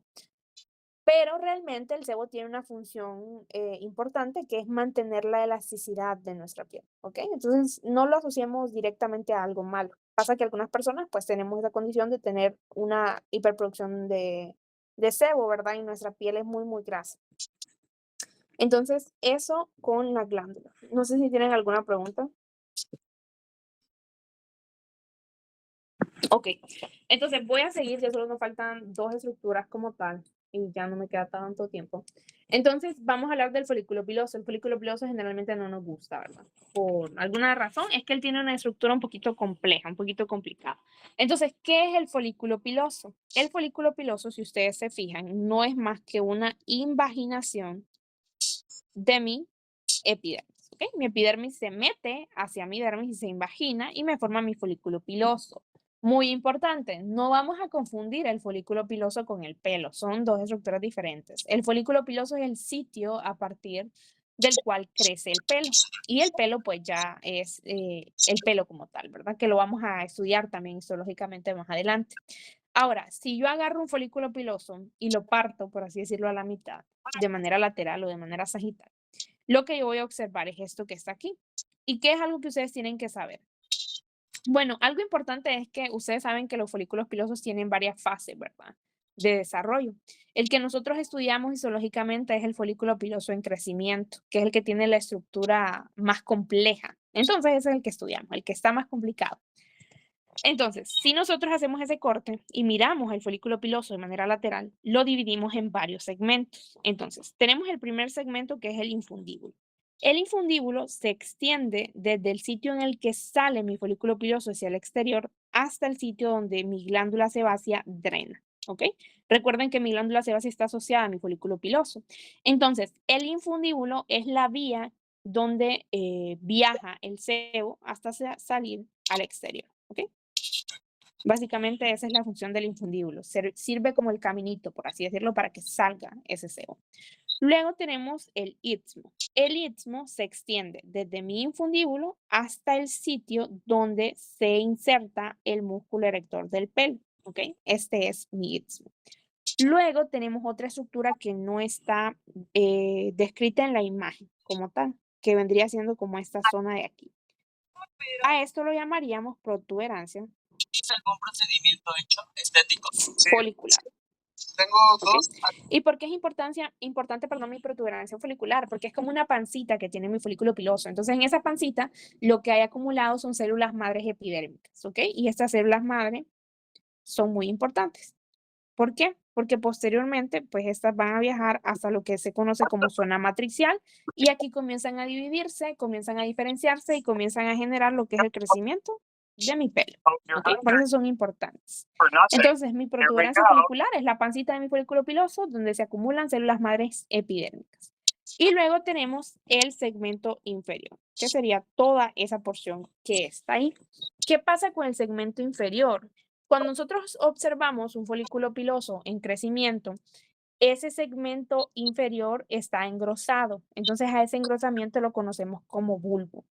Y se genera una invaginación, es decir, se comienza a meter tejido conectivo, por así decirlo, y no forma la papila, ¿ok? Entonces, esa papila del folículo piloso está formada de tejido conectivo laxo, ¿ok? Y las células que están justo alrededor de mi papila, o sea, en esta zona que está acá, las conocemos como zonas matriciales. Entonces aquí es donde nosotros encontramos las células matriciales procedentes de las células madres de mi protuberancia folicular, que comienzan a diferenciarse, comienzan a proliferar y mi pelo comienza a crecer, ¿ok? También a esta zona se le conoce como zona germinal, ¿ok? Porque es como la zona en la que inicia todo ese proceso de crecimiento del pelo. Y aquí también tenemos melanocitos. Ustedes recuerden que nuestro pelo pues tiene color, ¿verdad? Algunos tenemos un pelo más oscuro, otros un pelo más claro. Entonces aquí también vamos a tener melanocitos que le dan como tal ese pigmento. Entonces, eso con el segmento. No sé si tienen alguna pregunta o quieren que les repita algo. Bueno. Entonces, ahora, ¿qué pasa si yo a este folículo piloso, digamos que aquí tengo un folículo piloso y aquí está creciendo un pelo, bien feo ese folículo piloso, le hago un corte transversal? Entonces, básicamente yo paso a ver esto que está acá, que eso es un dibujito, ¿ok? Para que lo entendamos mejor. Entonces, ¿qué es lo que yo tengo en la porción interna de mi folículo piloso? Ahí está mi pelo, ¿verdad? Básicamente aquí está creciendo mi pelo. Entonces, acá está el pelo y tenemos toda esa estructura de acá. No sé, no le puedo cambiar el color a mi lápiz. Entonces, todo eso que está aquí es mi pelo. Mi pelo está constituido por 3 capas como tal. Tenemos la médula, que es la porción más interna de mi pelo, que está constituida por células de queratina blanda. Y la médula puede estar presente o no puede estar presente. ¿De qué depende? Si es un pelo grueso o si es un pelo fino. El pelo grueso es, por ejemplo, el pelo de nuestro cuero cabelludo. Aquí nosotros sí tenemos presente la médula, ¿ok? La médula que es queratina blanda. Pero si el pelo es muy fino, pues no va a estar. Luego tenemos la corteza, que la corteza es la porción más grande de mi pelo. Esta constituye el 80% aproximadamente del pelo como tal. ¿Y qué tipo de queratina tenemos nosotros en nuestro pelo? Esta es queratina dura, ¿ok? Y por último tenemos la cutícula, que la cutícula es una capa de células aplanadas, de células planas, ¿verdad? Que me revisten a mi pelo. ¿Por qué es importante la cutícula? Porque nos ayuda a protegernos de agresiones físicas y agresiones químicas también, ¿verdad? Y determina cuál es la porosidad que tiene mi pelo. Entonces, eso como tal con la cutícula, ¿verdad? Que es una capita de células planas. Y aquí terminamos con el pelo. Esa es la histología como tal del pelo. Luego, tenemos en este caso lo que es el folículo piloso como tal, que sería toda esa estructura que tenemos de aquí a aquí.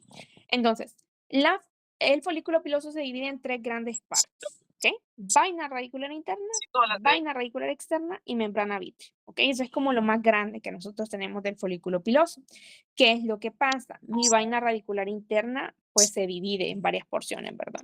Entonces, ¿cuál es la porción que está más internamente o la que entra en contacto con el pelo? Pues a ella la conocemos como cutícula, ¿ok? Que sería la cutícula de la vaina radicular interna. Es muy importante que no confundan la cutícula del pelo con la cutícula de la vaina radicular interna, ¿ok? Son 2 cosas diferentes. Las 2 son o están formadas por células planas, sí, pero son distintas. Y lo que hace la cutícula de la vaina radicular interna es separarme el pelo del folículo piloso como tal, ¿ok?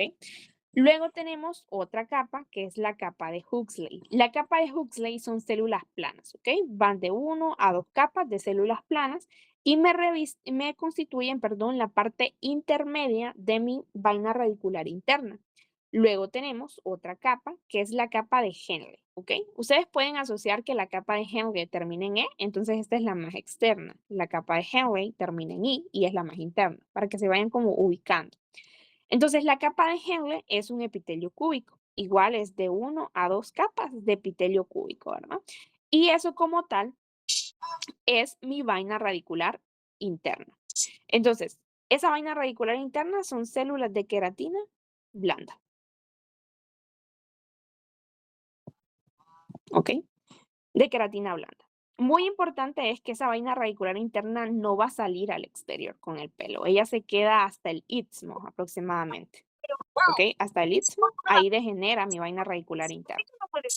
Entonces ella se queda ahí como internamente en mi folículo piloso y es queratina blanda. Una forma de verse. Luego tenemos la vaina radicular externa, que sería toda esa porción que tenemos aquí, que la vaina radicular externa no es más que células epidérmicas. Recuerden que mi folículo piloso se formó por una invaginación de la epidermis, ¿verdad? Entonces, estas células que se vinieron, estas células que se invaginaron, me forman mi vaina radicular externa.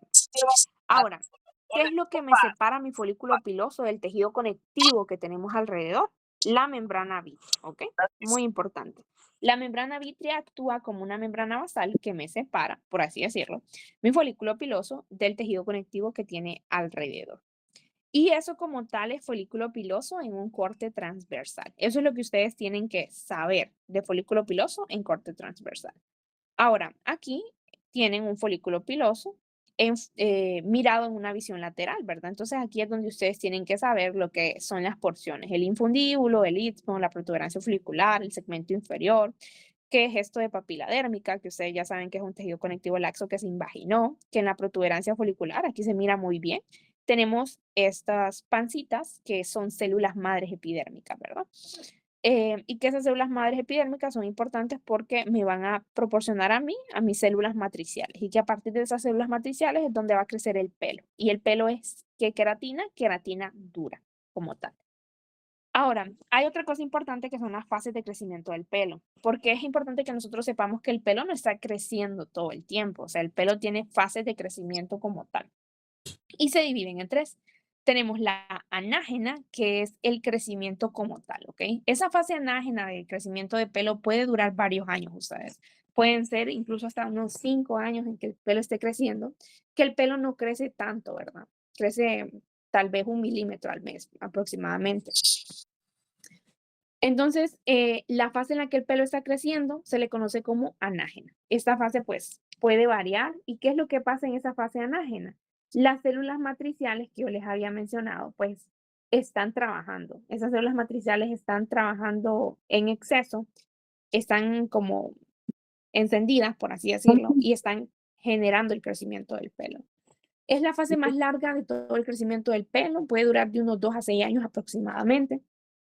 Y perdón, lo que les había dicho es que el pelo puede crecer 1 centímetro, les había dicho 1 milímetro, 1 centímetro al mes aproximadamente. Ahora, ¿qué pasa cuando ese crecimiento se detiene? Pasamos a la siguiente fase, que es el catágeno, ¿ok? Catágeno. Entonces, es justo cuando las células matriciales se detienen, por así decirlo. Y esta fase, pues, puede durar varias semanas. Entonces, aquí lo que pasa es que, por así decirlo, el folículo piloso dejó de trabajar. Y luego pasamos a otra fase que es la telágeno, que es una fase de reposo, es decir, el folículo piloso está dormido. ¿Y qué es lo que pasa en esta fase? Pues el pelo comienza a atrofiarse, el pelo comienza a ser más débil y se suelta, ¿ok? Y es aquí donde el pelo cae. Justo después de esta fase comenzamos otra vez el ciclo, porque eso es un ciclo, ¿verdad? Y comenzamos con el anágeno otra vez. Entonces esas son las fases de crecimiento del pelo. Y esa es la estructura del pelo, el folículo piloso, ¿verdad? Mirado desde un punto de vista lateral, desde un corte transversal. Y esas son las plaquitas que nosotros podemos ver. Esto es un corte, pues, sagital o un corte transversal. Y esto es un corte, perdón, esto es un corte sagital o una vista lateral. Y esto es un corte transversal de folículo piloso. Y por último, no sé si tienen alguna pregunta con respecto al folículo piloso. Vamos a seguir con la última estructura, con el último anexo cutáneo, que pues son las uñas, ¿verdad? Entonces, la uña como tal, nosotros sabemos que es esa placa dura que tenemos en nuestros dedos. Pero, ¿cómo se le conoce a la uña como tal? Se le conoce como placa unguial, ¿ok? Que la placa unguial, voy a acercar aquí. La placa unguial vendría siendo todo esto que nosotros tenemos aquí. ¿Qué tenemos en esa placa unguial? Son células muertas. ¿Ok? Queratinocitos. Pero esos queratinocitos tienen un nombre en específico, se les conoce como corneocitos, ¿ok? Entonces los corneocitos son queratinocitos muertos que me forman mi placa unguial, que mi placa unguial es la uña como tal. Ahora, justo debajo de esa placa unguial, ustedes se fijan, hay una placa que es mucho más, que es más basófila, ¿ok? Que está muy morada. Entonces, a esa plaquita que ustedes ven aquí, a esas células, a ese acúmulo de células que ustedes ven justo debajo de mi placa unguial, lo conocemos como lecho unguial. Entonces, en el lecho unguial nosotros lo que tenemos es el estrato basal y el estrato espinoso. ¿Cuál es la característica que me unen o me relacionan ese estrato basal con ese estrato espinoso? Que esos me forman en la capa de Malpighi, ¿verdad? Entonces aquí lo que tenemos son células vivas en el lecho unguial. Hay células vivas. Entonces, esos serían los únicos estratos, por así decirlo, que nosotros vamos a tener en la uña como tal. Obviamente, mi lecho unguial es el homólogo del estrato córneo, ¿verdad? Porque aquí hay células muertas como tal. Ahora, tenemos otra porción muy importante de la uña, que es esta zona que está acá, que la conocemos como raíz de la uña. A partir de la raíz de la uña es donde se da el crecimiento de la misma, ¿ok? Entonces, nosotros sabemos que la uña crece en esta dirección, ¿verdad? Pero la raíz de la uña está tapada. Si ustedes se fijan aquí, yo tengo este pliegue, que es un pliegue cutáneo que conocemos como eponiquio. El eponiquio también lo conocemos como la cutícula de la uña. Generalmente a veces se le dice así. Y es lo que cuando vas a hacerte las uñas o esas cosas, te lo empujan hacia atrás o te lo cortan para que se vea mejor, para que sea estéticamente mejor. Pero lo que hace el eponiquio, pues, es revestirte, es cubrirte, por así decirlo, la raíz de la uña. Ahora, tenemos otra zona muy importante que está justo por acá, o sea, que se conoce como matriz unguial, ¿ok? ¿Qué es lo que yo tengo en mi matriz unguial? Como su nombre te lo indica, aquí yo voy a tener células matriciales, células madre, pero también tengo melanocitos, también tengo células de Langerhans, también tengo células epidérmicas. Yo voy a tener una población celular abundante, por así decirlo, ¿verdad? Pero las más importantes son las células matriciales. En la matriz de la uña, mis células matriciales están inmaduras, ¿ok? Entonces, ellas tienen que viajar hasta mi raíz de la uña. Y aquí se diferencian y comienzan a producir la queratina dura, ¿ok? La queratina dura es una queratina transparente, no tiene color como tal, ¿verdad? Entonces, como se están dividiendo, pues mi uña comienza a crecer en esta dirección. Y ustedes recuerden que la uña no tiene, bueno, no recuerden, véanse las uñas y ustedes saben que las uñas no tienen coloración. Y eso se debe a que esa queratina, pues es una queratina dura, ¿verdad? Sin color. Y la coloración rosadita que miramos en nuestras uñas es debido al lecho capilar que nosotros tenemos justo debajo de ella, ¿ok? Todos los vasitos sanguíneos que están ahí. Y por eso es que si yo me aprieto la uña se pone pálida y cuando la suelto vuelve a agarrar otra vez ese colorcito. Es porque la sangre regresó prácticamente. Y luego tenemos otro pliegue cutáneo que me permite como agarrarme la uña, adherirme la uña en el porción inferior que se conoce como hiponiquio, ¿ok?